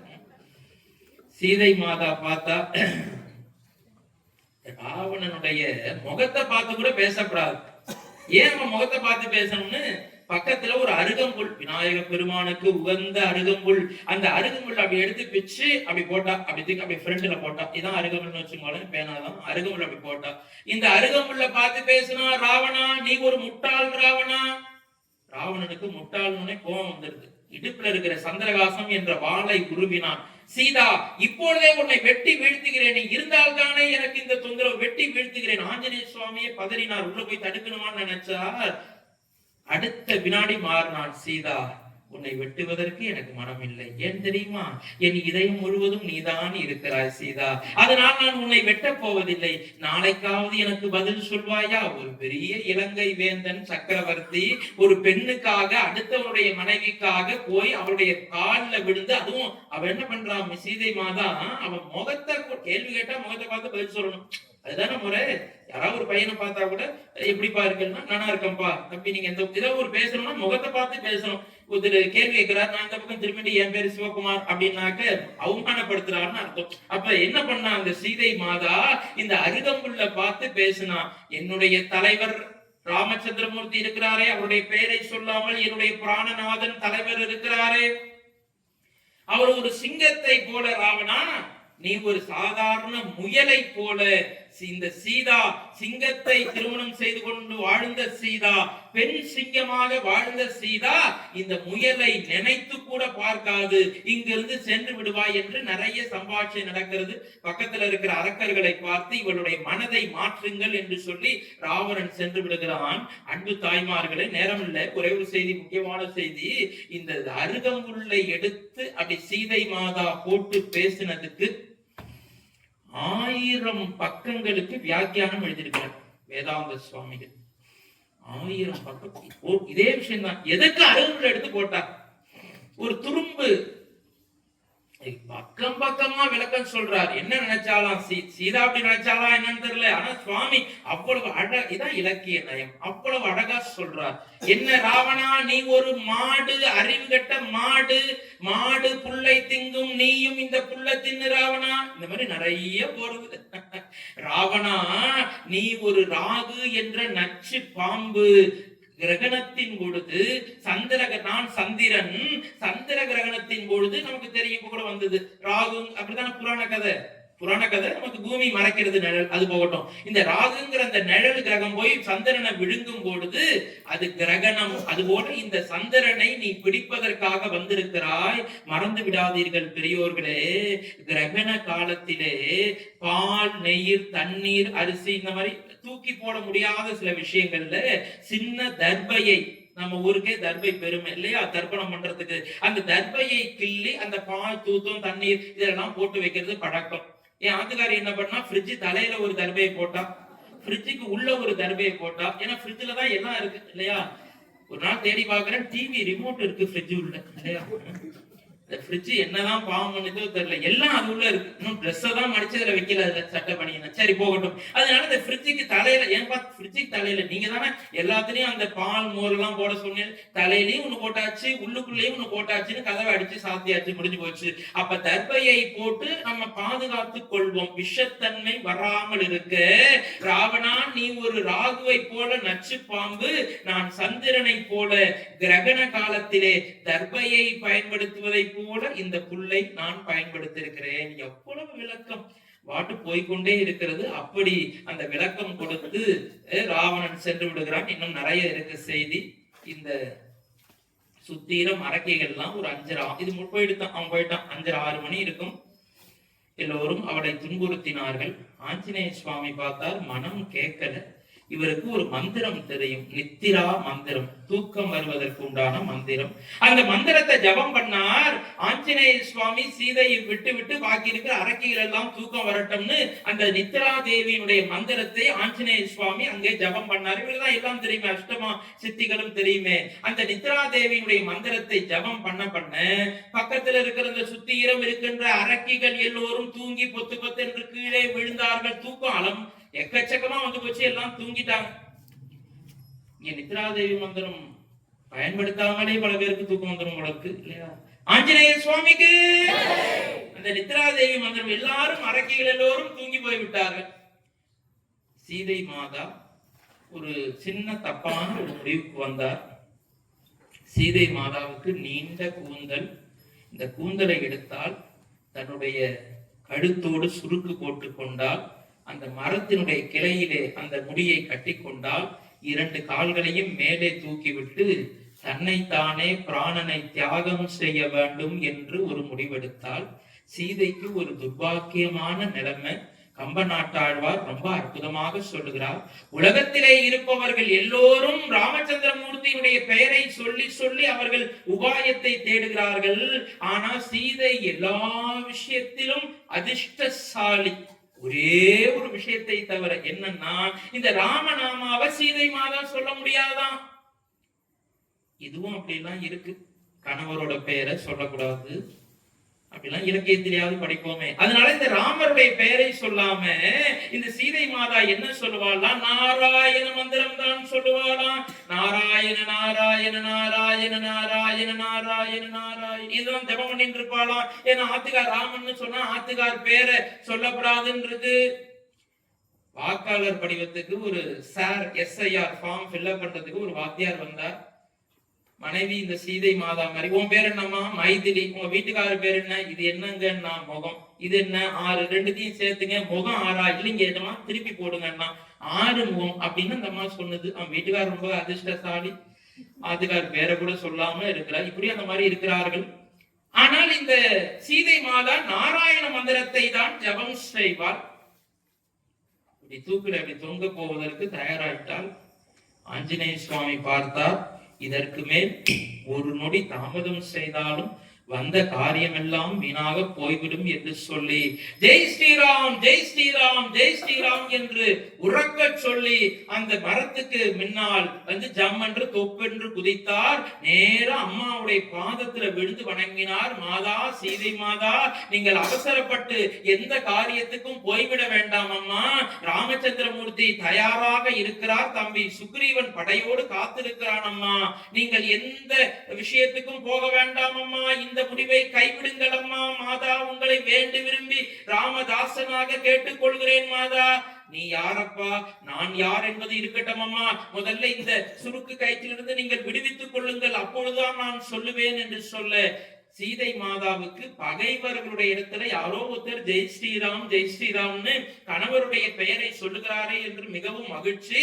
அதனால அந்த முடிவை கைவிட்டு நீ யாரப்பா என்று சொல்ல, என் பெயர் அனுமானம்மா, ஆஞ்சநேயர் என்று அழைப்பார்கள், ராமதாசனாக இங்கே வந்திருக்கிறேன் அம்மா என்று சொல்ல, ராமச்சந்திரமூர்த்தியே அமைச்சாரப்பா, எப்படி அப்பா சீதை பகைவர்களுடைய இடம். நீங்க நினைச்சு பாருங்க, இதுவே ஏதாவது ராவணன் பண்ண ஒரு டெக்னிக்கா இருந்ததுன்னா, ராவணன் செய்த ஒரு சூழ்ச்சியாக இருந்ததுன்னா அந்த பொண்ணுக்கு மனசுல ஒரு சந்தேகம் வரதான செய்யும். அதனால் என்ன செய்தால் சீதை மாதா, நீ அனுமான் என்பதை நான் நம்புகிறேன் அப்பா, ராமதாசன் என்பதை நம்புகிறேன். அம்மா புரிஞ்சு போட்டு தலைவருக்கு, அம்மா நீங்கள் ஒன்றும் கவலைப்பட வேண்டாம் அம்மா, இதோ பாருங்கள் வருகின்ற பொழுதே என்னுடைய சுவாமி ராமச்சந்திரமூர்த்தி, நீங்கள் இது போல ஏதாவது சந்தேகம் கொண்டால் இந்த மோதிரத்தை கணையாழியை உங்களிடத்திலே கொடுக்க சொன்னார் என்று அப்படி கணையாழியை நீட்டினார். கொடுக்கல, எப்போதும் கொடுக்கிற கைதான் மேல இருக்கும், இவர் நீட்டினார். சீதை மாதா மேலிருந்து அந்த கணையாழி மோதிரத்தை, ராம என்று போட்டிருந்த மோதிரத்தை எடுத்து கண்களிலே ஒத்திக் கொண்டார், தலையிலே வைத்துக் கொண்டார், கண்ணீர் விட்டார், மார்போடு மார்பாக அணைத்துக் கொண்டார், மிகவும் மகிழ்ச்சி அடைந்தார். இப்பொழுது நம்புகிறீர்களா மாதா, இது ராமச்சந்திரமூர்த்தி என்ற மோதிரம் அல்லவா? ஆமனுமான், இப்பொழுது கொஞ்சம் மனசு தெளிவாயிடுது. சரி, நம்ம ஆளுதான் ராமச்சந்திரமூர்த்தியோடைய தாசன் தான் என்று சீதை மாதா நம்பினாள். நான் மிகவும் நம்புகிறேன் அனுமான், உன்னை கண்டிப்பாக நம்புகிறேன். எப்படி அப்பா நீ வந்தாய்? ஒரு சந்தேகம் ஒரு மூணு, இவ்வளவு தாண்டி ஒருத்தன் வந்திருக்கான்னா இந்த மோதிரத்தை பார்த்தவனே நம்பிடுறார். ஆனால் இவ்வளவு தாண்டி வந்திருக்கானே, இவன் எப்படிப்பட்டவன் என்று சொல்ல ராமச்சந்திரமூர்த்தி நேற்றைக்கு சொன்ன அவருடைய வலது காதிலே ராமச்சந்திரமூர்த்தி யாரிடத்திலும் சொல்ல முடியாத, யாரிடத்திலும் சொல்லக்கூடாத ஒரு செய்தியை சொன்னார். அனுமான் சொல்ல தொடங்கினார், அம்மா நீங்கள் இது போல ஏதாவது ஒரு இக்கட்டான காலகட்டம் வந்தால், தாய்மார்கள் பாருங்க இவ்வளவு நேரம் போற போக்குல கதை கேட்டாங்க, இந்த ரகசியம்னு என்ன சார் அது முதல்ல சொல்லி தொடங்கி சார் அப்படின்னு ஒரு ஆச்சரியம் வந்து போச்சு. அதுதான் நிதர்சனமான உண்மை. அந்த ராமச்சந்திரமூர்த்தி அனுமானுடைய வலது காதிலே என்ன சார் சொன்னார், அப்படி நீங்கள் யாரிடம் சொல்லக்கூடாத ஒரு ரகசியம் என்று சொன்னீர்களே. அனுமான் சொல்ல துவங்கினார், சீதை மாதா, நீங்கள் ஜனக மகாராஜாவுடைய அரண்மனையிலே ஒரு நாள் நீங்கள் சிவ தனுசுவை யார் உடைக்கிறார்கள் என்பதை பார்ப்பதற்காக சுயம்பரம் என்ற பெயரிலே கையிலே மாலையோடு நின்றீர்களாமே அம்மா? ஆமாம் அனுமான். ராமச்சந்திரமூர்த்தி நேராக நடந்து வந்தாராம். அப்படி நடந்து வந்து மலர் மாலையை எடுப்பது போல அப்படி லேசா வலது கையால் அந்த சிவ தனுசுவை தூக்கினார். தூக்கிவிட்டு லேசாக அழுத்தினார். டமார் என்று உடைந்தது. எடுத்தது பார்த்தனர், இற்றது கேட்டனர் என்று கம்பன் சொன்னது போல இந்த கதைகளை எல்லாம், எல்லா கதைகளையும் புத்திரகாமி கதையெல்லாம் சொல்லி முடிச்சுட்டு இந்த கதையை சொல்ல துவங்கினார். நீங்கள் ராமச்சந்திரமூர்த்தியினுடைய கழுத்திலே மாலை அணிவித்தீர்களாம். உங்களுக்கும் ராமச்சந்திரமூர்த்தி தலைவருக்கும் திருமணம் நடந்ததாம். ஆமாம் அனுமான். ராமச்சந்திரமூர்த்தி தலைவரும் நீங்களும் நேராக கோசலையை வணங்காமல், தசரத சக்கரவர்த்தியை வணங்காமல், வசிஷ்டரை வணங்காமல், விஸ்வாமித்திரரை வணங்காமல் கைகேயி மாதாவுடைய பாதத்திலே சென்று முதலாக வணங்கினார்களாமே அம்மா? ஆமாம் அனுமான். இது கூட வீடியோ எடுத்து வச்சு அனுமான் பார்த்திருப்பாருன்னு ஒரு சந்தேகம் வரும். கல்யாணத்துக்கு வீடியோ எடுத்துட்டாங்க சொல்றேன், அப்படி வீடியோல பார்த்துட்டு இதை சொல்றாரோ அப்படின்னு ஒரு சந்தேகம் வரலாம்.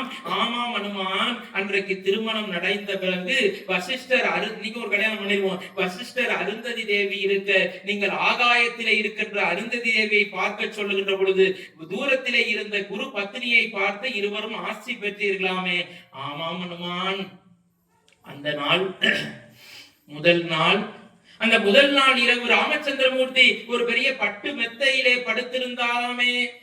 ஆமாம் அனுமான். நீங்கள் கைகளிலே அழகான வளையல்கள், மோதிரங்கள் எல்லாம் அணிந்து கொண்டு ஒரு குடத்திலே பாலை எடுத்துக்கொண்டு, சின்ன வெள்ளி டம்ளர்ல பாலை எடுத்துக்கொண்டு தலைவருடைய பாதத்தை சென்று வணங்குவதற்காக போனீர்களாமே அனுமான்? அந்த முதல் நாள் இரவு நீங்களும் சீதையும் மாதாவும் நீங்கள் இருவரும் மட்டுமே தனியாக இருந்த இரவு, தனியாக இருந்த ஒரே ஒரு அறை. அந்த முதல் நாள் இரவிலே நடந்த செய்தியை ராமச்சந்திரமூர்த்தி அனுமான் மீது எவ்வளவு நம்பிக்கை வைத்திருந்தால் இந்த அனுமானிடத்திலே மட்டும் அந்த செய்தியை சொல்லி அனுப்புவார். அன்பு தாய்மார்களே, அந்த செய்தியை சொன்னார் அனுமான். இந்த சம்பவம் நடக்கின்ற பொழுது தலைவரும் தலைவி மட்டும் தான் இருந்தார்கள் அந்த அறைக்குள்ள. அங்கே என்ன நடந்தது என்று ராமனுக்கு தெரியும், சீதைக்கு தெரியும், மூன்றாவது நபர் அனுமானுக்கு மட்டும்தான் தெரியும். அந்த செய்தியை இப்பொழுது சொல்ல தொடங்கினார். அம்மா, நீங்கள் சென்று பாலை பக்கத்திலே, தலைவருக்கு பக்கத்திலே வைத்துவிட்டு உங்களுடைய வளையல்களை எல்லாம் கயட்டி வைத்தீர்களாம். சுவாமி கேட்டாராமே, அம்மா ஏன் சீதா, இன்றைக்கு தானே திருமணம் நடந்திருக்கிறது, எதற்காக நீ வளையல்களை எல்லாம் கயட்டி வைக்கிறாய்? இது அணிகலனுக்கு மேலும் அணிகள் சேர்ப்பது போல அழகு சேர்ப்பது போல அல்லவா இருக்கிறது. எதற்காக சீதா நீ வளையல்களை எல்லாம் கயட்டி வைக்கிறாய் என்று நீங்கள் கேட்டீர்களாம். அப்போது நீங்கள் ரொம்ப வெகுளியாக சொன்னீர்களாம், ஒன்றுமில்ல சுவாமி, இதை கேளுங்க, ரொம்ப சுவையானது. ஒன்றுமில்ல சுவாமி, நீங்க தப்பா நினைச்சுக்கப்படாது. எங்க அப்பா பெரிய ஜனக மகாராஜா பெரிய தங்கத்துல வளையல் பண்ணி போட்டிருக்கார். அந்த தங்கத்துல ஒரு வளையல்ல வைரக்கல் இருக்கு, ஒரு கையில வைடூரியம் இருக்கு, ஒரு வளையல்ல புஷ்பராக கல் இருக்கு. இப்படி ஒவ்வொரு 2 கைகளையும் விதமான நவரத்தின கற்களினால் ஆன வளையல்களை போட்டிருக்கிறார். அதனால்தான் அந்த வளையை கழட்டி வைத்தேன். என்ன சீதா சொல்கிறாய்? இந்த நவரத்தின கற்கள் பதிந்த வளையல்கள் உனக்கு அழகுதானே, அழகாகத்தானே இருக்கிறது, எதற்காக கழட்டி வைக்கிறாய்? ஒன்றுமில்லை சுவாமி, உங்களுடைய பாதம் பட்டு ஒரு கருங்கல்லே பெண்ணாக மாறுகின்ற பொழுது எங்க அப்பா பெரிய பணக்காரர், ஒவ்வொரு வளையல்லையும் 16 வைரக்கல் வச்சிருக்கார். இந்த 16 வைரக்கல்லும் 16 பெண்களா பொம்மநாட்டியா வந்து இந்த முதல் இரவனுடைய இந்த அறையில இந்த ஒவ்வொரு கல்லும் நான் முதல்ல பாதத்தை தான் தொட்டு வணங்க போறேன்.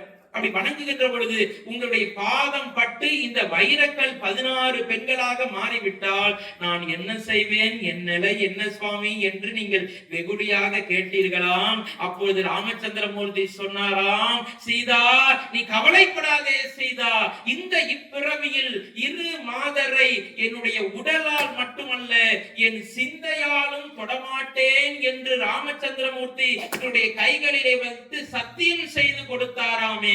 அந்த செய்தியை அனுமான் சீதை மாதாவிடத்திலே சொன்னார்.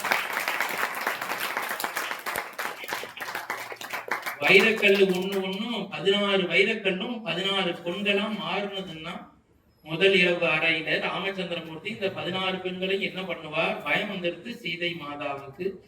இதுக்கு நேர் எதிர்பதம் கிருஷ்ண பரமாத்மா. 2 இதிகாசமும் 2 அருமை. ஆனா அதுக்கு ஒரு கதை இருக்கு. 16,000 முனிவர்கள் தவம் பண்ணி பெண்களா மாறி கல்யாணம் பண்ணிக்கிறார். அது போகட்டும். ஆக ராமச்சந்திரமூர்த்தி இந்த இப்பிறப்பிலே சீதா உன்னை தவிர வேற எந்த பெண்ணையும் என் உடலால் மட்டுமல்ல, என் கைகளால் மட்டுமல்ல, என்னுடைய மனதினாலும் நான் தொடமாட்டேன் என்று சத்தியம் செய்த அந்த செய்தியை அனுமான் சொல்ல சீதை மனப்பூர்வமாக நம்பி விடுகிறாள். அன்பு தாய்மார்களே, சீதை என்ன செய்தால் தெரியுமா? பெண்கள் தலையில பட்டை கிளிப் மாதிரி ஒண்ணு சுரவிக்கிறீங்க, அப்படி பின்னிட்டு அப்படியே டக்குன்னு, சின்ன பெண்களுக்கு எல்லாம் தெரியும். அந்த பட்டக்கிழப்பு மாதிரி சீதை மாதா ஒன்று அணிந்திருந்தால் அது என்னவென்றால் சூடாமணி. அந்த சூடாமணி அது ஒண்ணு இல்ல, பட்ட கிளிப்பு புரியறதுக்காக சொல்றேன். அது இப்படி மேல ஏத்தி போட்டுக்கிற கிளிப்பு மாதிரி சூடாமணி. அது ஏன் சூடாமணி என்று பெயர் வந்தது என்றால் அதற்கு ஒரு கதை இருக்கு. நம்ம சுவாமி அனந்தன்ஜி அற்புதமா சொன்னார். பார்க்கடலை கடைகின்ற போது கௌஸ்தூபமணி வந்தது. சிந்தாமணி இந்திரன் இடத்திலே போய், ஜாம்பவான் இடத்திலே போய், விநாயகர் இடத்திலே கிருஷ்ண பரமாத்மா மூலியமா விநாயகர் இடத்திலே போனது. விநாயகருக்கு சிந்தாமணி விநாயகர் என்று ஒரு பெயர் உண்டு. அது போகட்டும், கௌஸ்தூபமணியை திருமால் வைத்துக் கொண்டார். இப்படி எல்லாரும் எல்லாம் வச்சிருந்தாங்க. அதுல சூடாமணி மட்டும் இந்திரனால் பார்வதி, சிவமகாபுராணத்தில் இருக்கு, சூடாமணி பார்வதி தேவிக்கு வழங்கப்படுகிறது. அதற்கு ஏன் சூடாமணி என்று பெயர் வந்தது என்று சொன்னால், பார்வதி தேவியை தவிர இந்த உலகத்திலே வேறு யாரும் சூடாத மணி சூடாமணி. அப்படி ஒரு விளக்கம் அதற்கு. ஒரு நாள் ஆகாயத்திலே அண்ணா அழகா சொன்னார், காலை வாகனத்துல என்ஃபீல்டுல போற மாதிரி சிவபெருமானும் பார்வதி தேவி இப்படி காட்டுல போயிட்டு இருக்கா. அப்ப கீழே சீதை ராமர் இந்த பஞ்சவடியிலோ தண்டகாரண்யத்துல இருக்கா. அப்படி போகும்போது இந்த தலையில இருந்த சூடாமணி பொத்தென்று கீழே விழுந்தது. அப்ப சீதை மாதா எடுத்து பார்த்துட்டு, அம்மா இந்தாங்கம்மா உங்களுடைய சூடாமணி, நீங்கள் வைத்துக் கொள்ளுங்கள் என்று சொல்ல, வேண்டாம் சீதா, இதை என்னுடைய நினைவாக நீயே பரிசு பொருளாக வைத்துக்கொள் என்று கொடுத்து விட்டு போய்விட்டால், அந்த சூடாமணியை எடுத்து அனுமானிடத்திலே நீட்டு ஆஞ்சநேய சுவாமி பெற்று இடுப்பிலே சுத்தி கொண்டார். அப்பொழுது எல்லாம் நம்பிக்கையாக முடிஞ்ச உடனே ஆஞ்சநேய சுவாமிக்கு ஒரு அற்புதம் காத்திருந்தது. எல்லாரும் பக்கத்துல எல்லாரும் தூங்கியாச்சு. இப்ப சீதை அனுமான் 2 பேர் தான் வாக்குவாதம் ஓடின்னு போயின்னு இருக்கு, உரையாடல் ஓடிக்கொண்டிருக்குது. பக்கத்துல பார்த்தா ஒரு வெற்றிலை கொடி இருந்தது. அந்த வெற்றிலை கொடியை நன்றாக பறித்து அவற்றை எல்லாம் ஒரு மாலையாக போட்டு அனுமான் இங்க வாப்பா என்று சொல்லி அனுமானுக்கு போட்டுவிட்டு சீதை மாதா ஒரு வரத்தை தந்தார். அனுமான், இன்று முதல் நீ என்றைக்கும் சிரஞ்சீவியாக இருப்பாய் அனுமான் என்று உலகத்திலே யாருக்கும் கிடைக்காத வரத்தை சீதை மாதா கேட்காத அனுமானுக்கு தானாகவே என்ன சிரஞ்சீவினா தெரிஞ்சுக்கணும், மரணம் இல்லாத என்றைக்கும் இருக்கின்ற வரத்தை அந்த வெற்றிலை மாலையை அணிவித்து சீதை மாதா சிரஞ்சீவியாக இருப்பாய் என்று அனுமானை ஆசீர்வாதம் செய்தார். அதனால்தான் இந்த இடத்துல எங்கேயாவது ஒரு இடத்துல ஆஞ்சநேயர் உட்கார்ந்து இருப்பார்.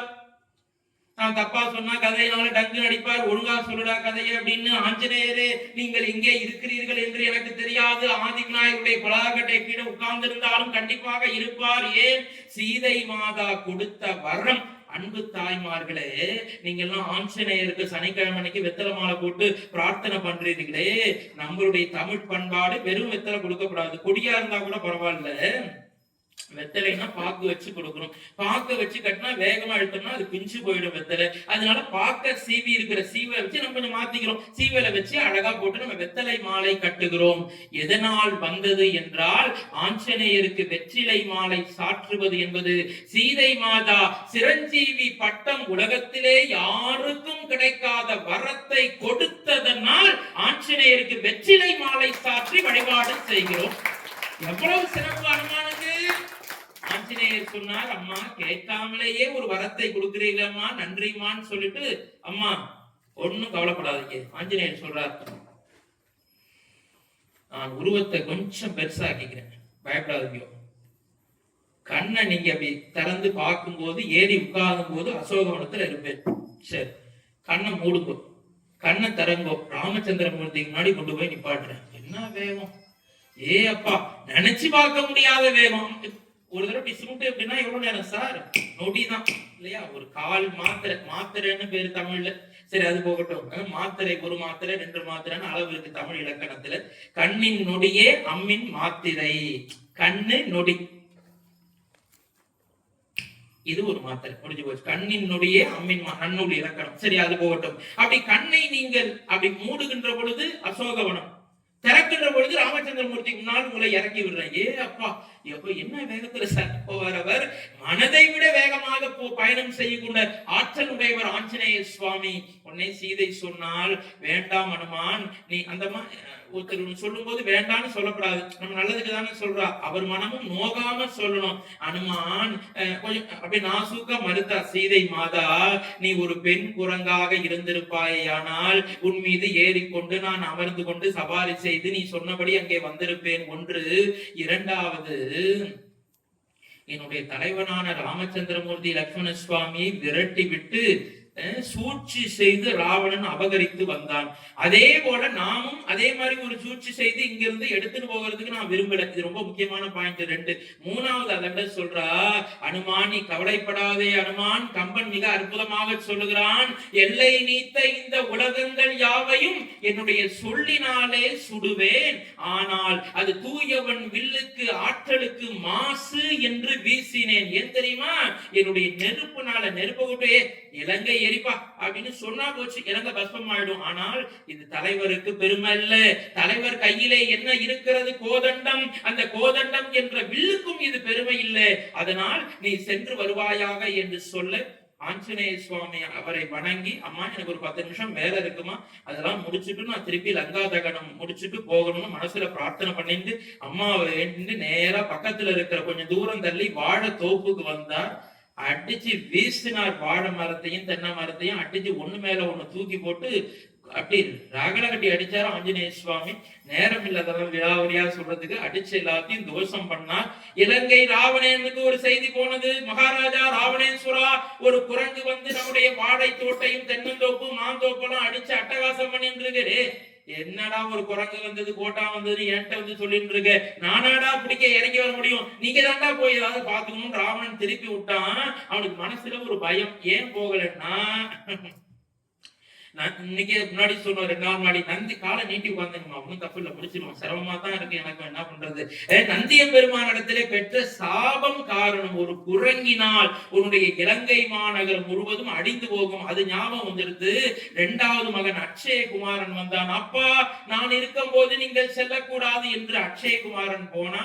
நான் என்னைக்குமே இந்த சொற்பொழிவுல போர் சண்டையில ரொம்ப விவரிச்சு சொல்றதுல நேரம் இருக்காது நமக்கு. அதுல ஒரு சிறப்பும் இல்லை, என்ன தத்துவ கருத்தோ அதை சொல்லிட்டு போயிடுவோம். அக்ஷயகுமாரனை வீழ்த்தி ஆஞ்சநேய சுவாமி நேர யமலோகத்துக்கு அனுப்பிச்சார். உயிர் போய் திருப்பி பொத்தென்று கீழே வந்து விழுந்தான்.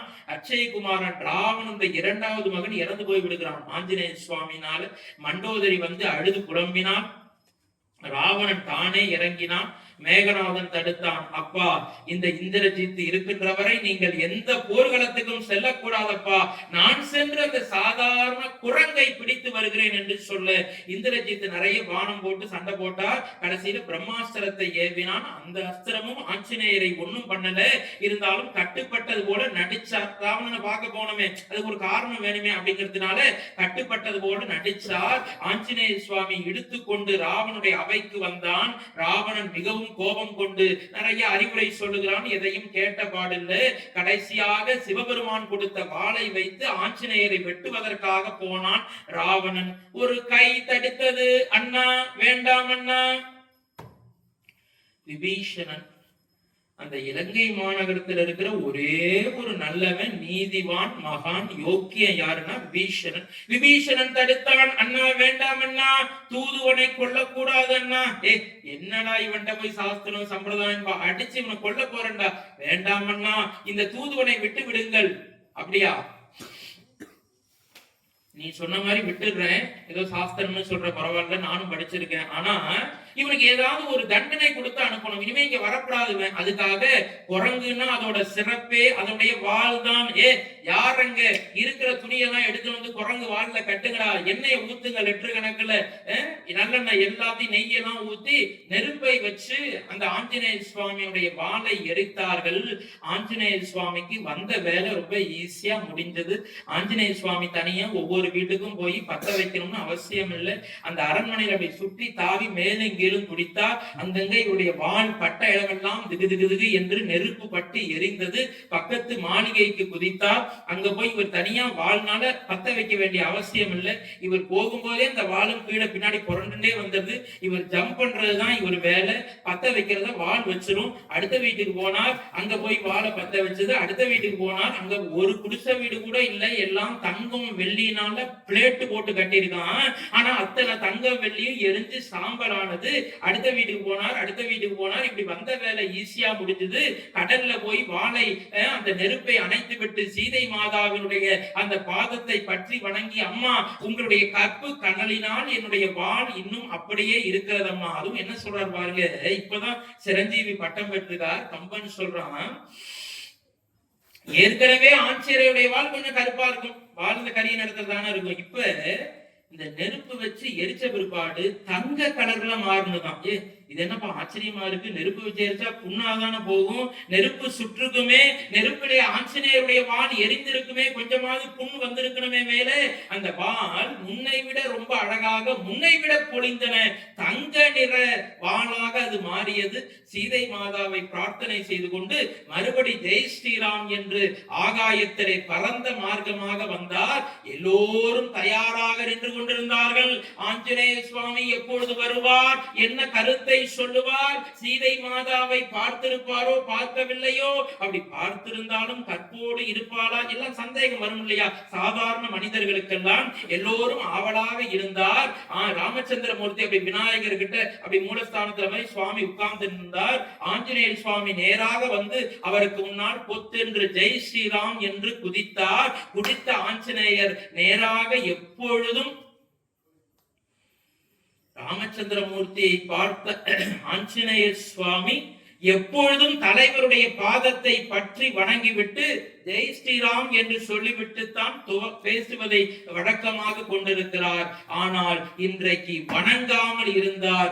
என்ன காரணம் தெரியுமா?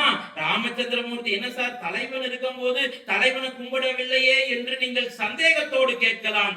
ஆஞ்சநேய சுவாமி ராமனுடைய பாதத்தை பற்றி வணங்காமல் பின்பக்கம் திரும்பினார். இலங்கை மாநகரத்தில் திகு திகு திகு என்று பற்றி எரிந்து கொண்டிருந்தது. அங்கே இருக்கின்ற சீதை மாதாவை 2 கைகளினால் கும்பிட்டு விட்டு மறுபடி வந்து ராமச்சந்திரமூர்த்தியிடம் கும்பிட்டார். சீதை இல்லை என்று சொன்னால் ராமாயணம் இல்லை, சீதை இல்லை என்று சொன்னால் ராமாயணம் இல்லை. விவேகானந்தர் சொல்லுகிறார், if there is no Sita in India, there is no India. விவேகானந்தர் சொல்லுகிறார் ஆங்கிலத்திலே, சீதை என்று ஒரு கதாபாத்திரம் இந்தியாவிலே இல்லை என்று சொன்னால் இந்தியாவே இருக்காது என்று சொல்லுகிறார். If there is no Sita in India, there is no India. Sita இல்லை என்றால் பாரதமே இல்லை என்று சொல்லுகிறார். விசிஷ்டாத்வைதத்துல ஒரு அற்புதமான கான்செப்ட் இருக்கு. திருமாலை வணங்குவதற்கு முன்பாக தாயார வணங்கிட்டு தான் திருமாலை வணங்கணும். திருப்பதி போறதுக்கு முன்னால கீழே இருக்கிற அலமேல முங்கால போய் தாயார் அம்பால பிரார்த்தனை பண்ணிட்டு தான் நீங்க திருப்பதி மலை மேல போகணும். நம்ம நேரம் இல்லைன்னு கணக்குன்னு போயிட்டு நேரா போயிட்டு ஓடி வந்துடும், அது வேற விஷயம். இருந்தாலும் தாயார மனதாலையாவது பிரார்த்தனை பண்ணிட்டு போகணும். ஏன்? அதுதான் வைஷ்ணவம். அம்மாவை கும்பிட்டு தான் அப்பா இறைவனை போய் திருமாலை வணங்கணும். அப்படி தாயாரை வணங்கிவிட்டு ராமச்சந்திரமூர்த்தியை வணங்கினார். கண்டனன் கற்பு நெற்கனியை கண்களால் என்று கம்பன் மிக அற்புதமாக சொல்லுகிறான். ராமச்சந்திரமூர்த்தி கேட்டார், எதுவுமே கேட்கல. அப்படி கேட்க ஆரம்பிக்கிறதுக்குள்ள சுவாமியுடைய மனதில் இருக்கிற குறைகளை எல்லாவற்றையும் போக்குனாராம் அனுமார். சொல்லின் செல்வன் அல்லவா, ஒரே வார்த்தையில சொன்னார் கண்டனன். நமக்கே சந்தேகம் வரும், என்ன கேட்போம்? அனுமான் போனியாடப்பா, அங்க போய் பாத்தியா? சீதையை பாத்தியா? எங்க இருந்தா? எப்படி இருந்தா? கற்போட இருந்தாளா? பக்கத்துல யாரு இருந்தா? 1008 கொஸ்டின் வந்துட்டே இருக்கும். அடுத்து பதட்டம் தானே. இதற்கெல்லாம் அனுமான் வேலை வைக்கவில்லை. என்ன மாதிரி சாதாரண இருந்தா என்ன பண்ணிருப்போம்? தலைவரே, இங்க இருந்து ஒரு பாயல் பாஞ்சு போன பாருங்க, இடையில மைனாக மலை வந்தது. எப்பா சீதைய பாத்தியா அனுமான்? அந்த சுரசை வந்தா தலைவரே, அங்க போய் நான் என்ன பண்ணேன், உங்க பேரை சொல்லி குருவத்தை பெருசாக்குறேன் தலைவரே. எப்பா சீதை இருந்தாளாப்பா. அடுத்து பாருங்க, அங்கார தாரை மூத்தி வந்தா தலைவரே. எப்பா சீதையை பாத்தியா அனுமான்? கீழே போய் காலை வச்சன் தலைவரே. இலங்காதேவி தடுத்தாள் தலைவரே. சீதையை பாத்தியா அனுமான்? அட்சயகுமாரனை அடிச்சு நிறுத்தி இருக்கான் பாருங்க, அவனை க்ளோஸ் பண்ணிட்டேன் தலைவரை. இப்படின்னு இந்த விஷயத்தெல்லாம் பெருமையா சொல்லிட்டு இருப்பான். இவனுடைய பிரதாபத்தை எல்லாம். தொண்டர் என்றால் அனுமானை போல் ஒரு தொண்டர் இந்த உலகத்திலே கிடைக்க முடியாது, பார்க்க கூட முடியாது. தலைவர் என்ன நினைக்கிறாரோ, கண்டனன் கற்பினுக்கு அணியை கண்களால். ரொம்ப அற்புதமா சொல்லுவார். சீதை எப்படிப்பட்ட கற்பு உடையவர் என்றால், கற்பிற்கு கற்பினை, கற்பிக்கும் கற்பினல். இதை விட யார் சார் சொல்ல முடியும்? கற்பிற்கு கற்பு, இதான் கற்புன்னு வச்சுக்கோங்க. கற்புனா என்ன? கற்பிற்கு வாட்டர் போட்டு கற்பு. கற்பு என்றால் என்ன? ஆகமத்துக்கே போய் ஆகம்னா என்ன சொல்ல முடியுமா? சிவபெருமான் தான் சொல்ல முடியும். கற்பிற்கு கற்பினை கற்பிக்கும், டீச் பண்றான், சொல்லி கொடுக்கிறான். இவை யாரு? கற்பினல். கற்பிற்கு கற்பினை கற்பிக்கும் கற்பினல் சீதை மாதா என்று மிக அற்புதமாக சொல்லுகிறார். அப்படிப்பட்ட கற்பு கரசியாக அந்த கண்களால் பார்த்தேன் என்று சொல்லுகிறார். இதுல ஒரு அற்புதமான கருத்து இருக்கு. இதை மட்டும் சொல்லிட்டு வச்சிருக்கேன். 5 நிமிஷம் கோச்சிக்காய்ங்க தாய்மார்களே. இன்னைக்கு ஒரு நாள் கொஞ்சம் பொறுத்துங்க, காலை கொஞ்சம் நீட்டி மடக்கி உட்காருங்க, சரியா போயிடும். 5 நிமிஷத்துல முடிச்சிருவோம். என்ன சொல்றார்? கண்டனன் கற்பிற்கு அணியை.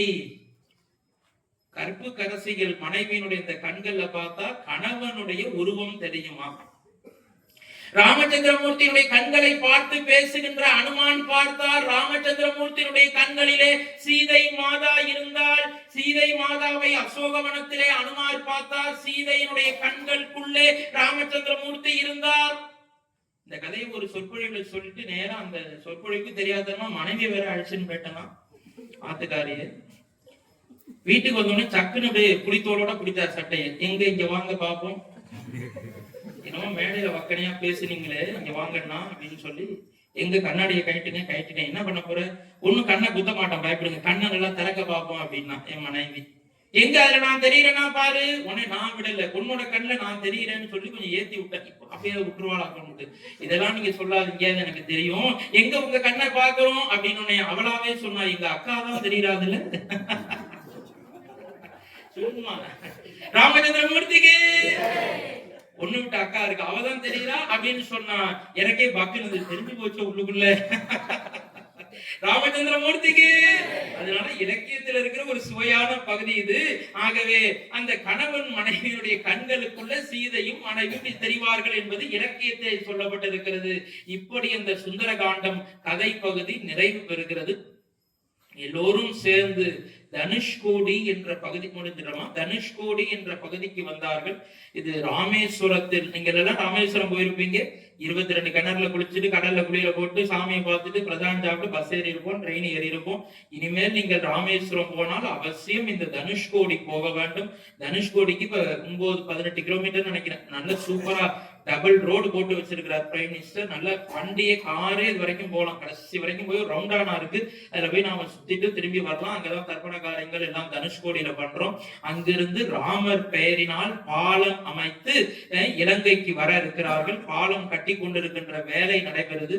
ஒரு நாள் ஆகும் பாலம் கட்டுறதுக்கு. இன்னைக்கு சனிக்கிழமை, இன்னைக்கு காரடையான் நோன்பு வேற, ரொம்ப அற்புதமான நாள். அதுல சீதை மாதாவுடைய பெருமையை பேசியிருக்கோம்.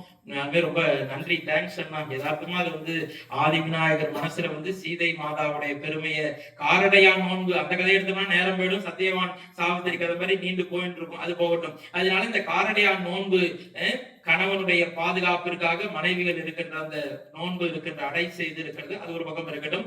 அப்படிப்பட்ட இந்த நன்னாளிலே நாம் சுந்தரகாண்டம் என்ற கதை பகுதியை கேட்டு இருக்கிறோம். அன்பு தாய்மார்களே, பெரியோர்களே, சுந்தரகாண்டம் என்பது ஒரு கதை மட்டுமல்ல, வாழ்க்கை தத்துவம். இதை மட்டும் சொல்லிட்டு நிறைவு பண்றேன். இப்ப கதைப்படி எங்க இருக்கா அதை ஞாபகம் வச்சுக்கோ. தனுஷ்கோடிங்கிற அந்த இடத்துல இருக்கா. அங்கிருந்து பாலம் கட்டி கொண்டே இருக்கிறார்கள். அந்த தனுஷ்கோடி இருக்கின்ற இடத்திலே ராமச்சந்திரமூர்த்தியினுடைய பாதத்திலே ஓர் கனகரேன்னு கொஞ்சம் கருப்பா இருக்கிற ஒரு ஆள் நமஸ்காரம் பண்ணார். அவர் யார் என்பதை இன்னைக்கும் ஒரு சஸ்பென்ஸா சார், அப்பதான் நாளைக்கு தாய்மார்கள் வருவீங்க, அதுக்காக இன்னைக்கும் ஒரு சஸ்பென்ஸ் வச்சு முடிக்கிறோம். ராமருடைய பாதத்திலே ஒருவர் வணங்கினார். அவர் யார் என்பதை நாளை சந்திப்போம், அப்பொழுது சிந்திப்போம். அன்பு தாய்மார்களே, இந்த 7 நாள்ல சுந்தரகாண்டம் சிறப்பு. சுந்தரகாண்டத்தை விட நாளைக்கு பட்டாபிஷேகம் சிறப்புன்னு சொல்ல போறீங்களா? இல்ல, நாளைக்கு ஒரு செய்தி நான் உங்களுக்கு சொல்ல போறேன். ராமர் பாலத்தை பற்றிய செய்தி எந்த யூடியூப்லயும் நீங்க கேட்டிருக்க முடியாது. எந்த ராமாயண புஸ்தகத்துல வேணா படிச்சிருக்கலாம். கம்பன் படிச்சா படிச்சிருக்கலாம், அந்த இடத்த படிச்சிருந்தா படிச்சிருக்கலாம். வேற எந்த பெரிய பேச்சாளருடைய மேடையிலும் நீங்கள் கேட்டிருக்க முடியாது. ஒரு அற்புதமான செய்தியை நாளைக்கு சொல்ல போகிறேன். வந்த உடனே 7 மணிக்கே சொல்லிருங்க சார், 7:15 நாங்க வீட்டுக்கு போயிடுவோம் நீங்க நினைக்க முடியாது. 8:05 பட்டாபிஷேகம் முடியும் போதுதான் இந்த செய்தியை சொல்லுவேன். ராமர் பாலத்தினுடைய சிறப்பு சிவகுமார் சொல்வதை விட, கம்பன் தன்னுடைய பாடல்களிலே சொல்வதை விட, ராமச்சந்திரமூர்த்தியே ராமர் பாலத்தினுடைய சிறப்பை என்னவென்று சொல்கிறார். நாளை சந்திப்போம், அப்பொழுது சிந்திப்போம். சுந்தரகாண்டம் என்பது சீதை என்பது ஜீவாத்மா, ராமச்சந்திரமூர்த்தி பரமாத்மா, ஆஞ்சநேய சுவாமி குருநாதர். இந்த கடல் என்பது பிறவி பெருங்கடல். இந்த ஜீவாத்மா பரமாத்மாவோடு இரண்டர சேர வேண்டும் என்றால் ஆஞ்சநேயர் என்ற குரு இருந்தால் இந்த ஜீவாத்மா பரமாத்மாவோடு சேரும் என்பதுதான் சுந்தர காண்டத்தினுடைய தத்துவ கருத்து என்பதை இந்த மாமன்றத்திலே பதிவு செய்து, கதை கேட்ட ஒருபாடு பிரசாதம் வாங்கிட்டு வீட்டுக்கு போகும்போது தெளிவா போகணும். இனிமே ஒரு தடை என்னம்மா, ஆஞ்சநேயருக்கே 3 தடை வந்ததுமா. மைனாகமல சுரச அங்காரத்தாரை லங்காதேவி பார்க்கணும் 4 தடை, நமக்கு 15 தடை வரதான் செய்யும். அதையும் தாண்டி குதிச்சு தாண்டி தான் நம்மளும் அனுமார மாதிரி தாண்டி தான் போக வேண்டியதா இருக்கு. இனிமே தடை வந்துருதுன்னு மனதை போட்டு குழப்பிக் கொள்ள வேண்டாம். அப்படி தடை வந்ததுன்னா சரி, தலைவர் சிவபெருமான் நம்மளை பார்த்துட்டே இருக்காருன்னு அர்த்தம். இன்னைக்கு வண்டியை ஸ்டார்ட் பண்ணா இன்னைக்குன்னு பார்த்து செல்ஃப் எடுக்கல, உதச்சு ஸ்டார்ட் பண்ற மாதிரி இருக்கு. கொஞ்சம் தூரம் ஓடி வந்தா பக்கு பக்குன்னு அடைச்சது. எனக்கு இதயம் பக்கு பக்குன்னு சுந்தரகாண்டத்துக்கு போகணுமே அப்படின்னு. இத்தனைக்கும் பெட்ரோல் வேற நேத்திக்கே போட்டு ஃபில்அப் பண்ணி வச்சுட்டு, அப்படி சின்ன சின்ன தடைகள் வரும். அந்த அந்த தடைகளை உடைத்து எறிந்து விட்டால் ராமச்சந்திரமூர்த்தியினுடைய அருள் கிடைக்கும். ஆஞ்சநேயருக்கே அந்த தடைனா உங்களுக்கும் சிவகுமாருக்கும் உங்களுக்கும் எம்மாத்திரம் நிறைய தடை வரும். ஒன்றும் கவலைப்பட வேண்டாம் என்பதை சொல்லி இன்னைக்கு கொஞ்சம் நேரம் அதிகமா போச்சு.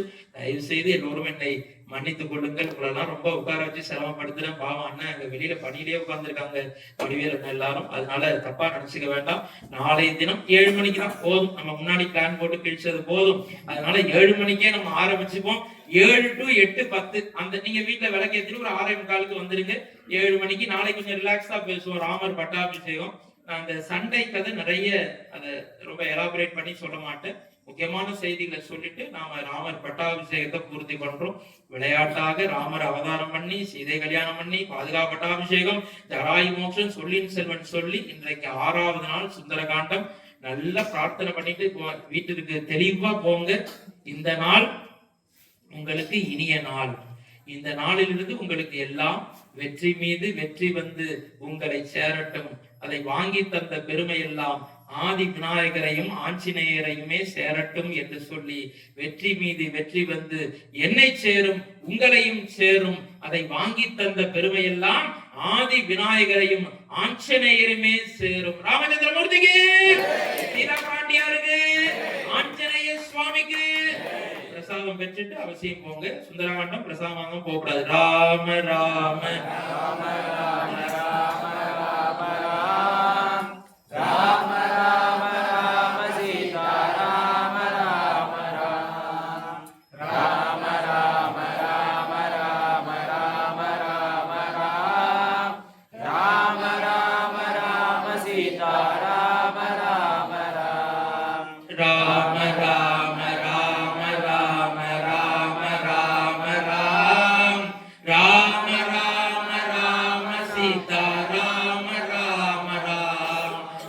साधे स्वामी ना साध्यम दैवम रामदूते कृपा सिंधु मत्कारेण साधे प्रभु।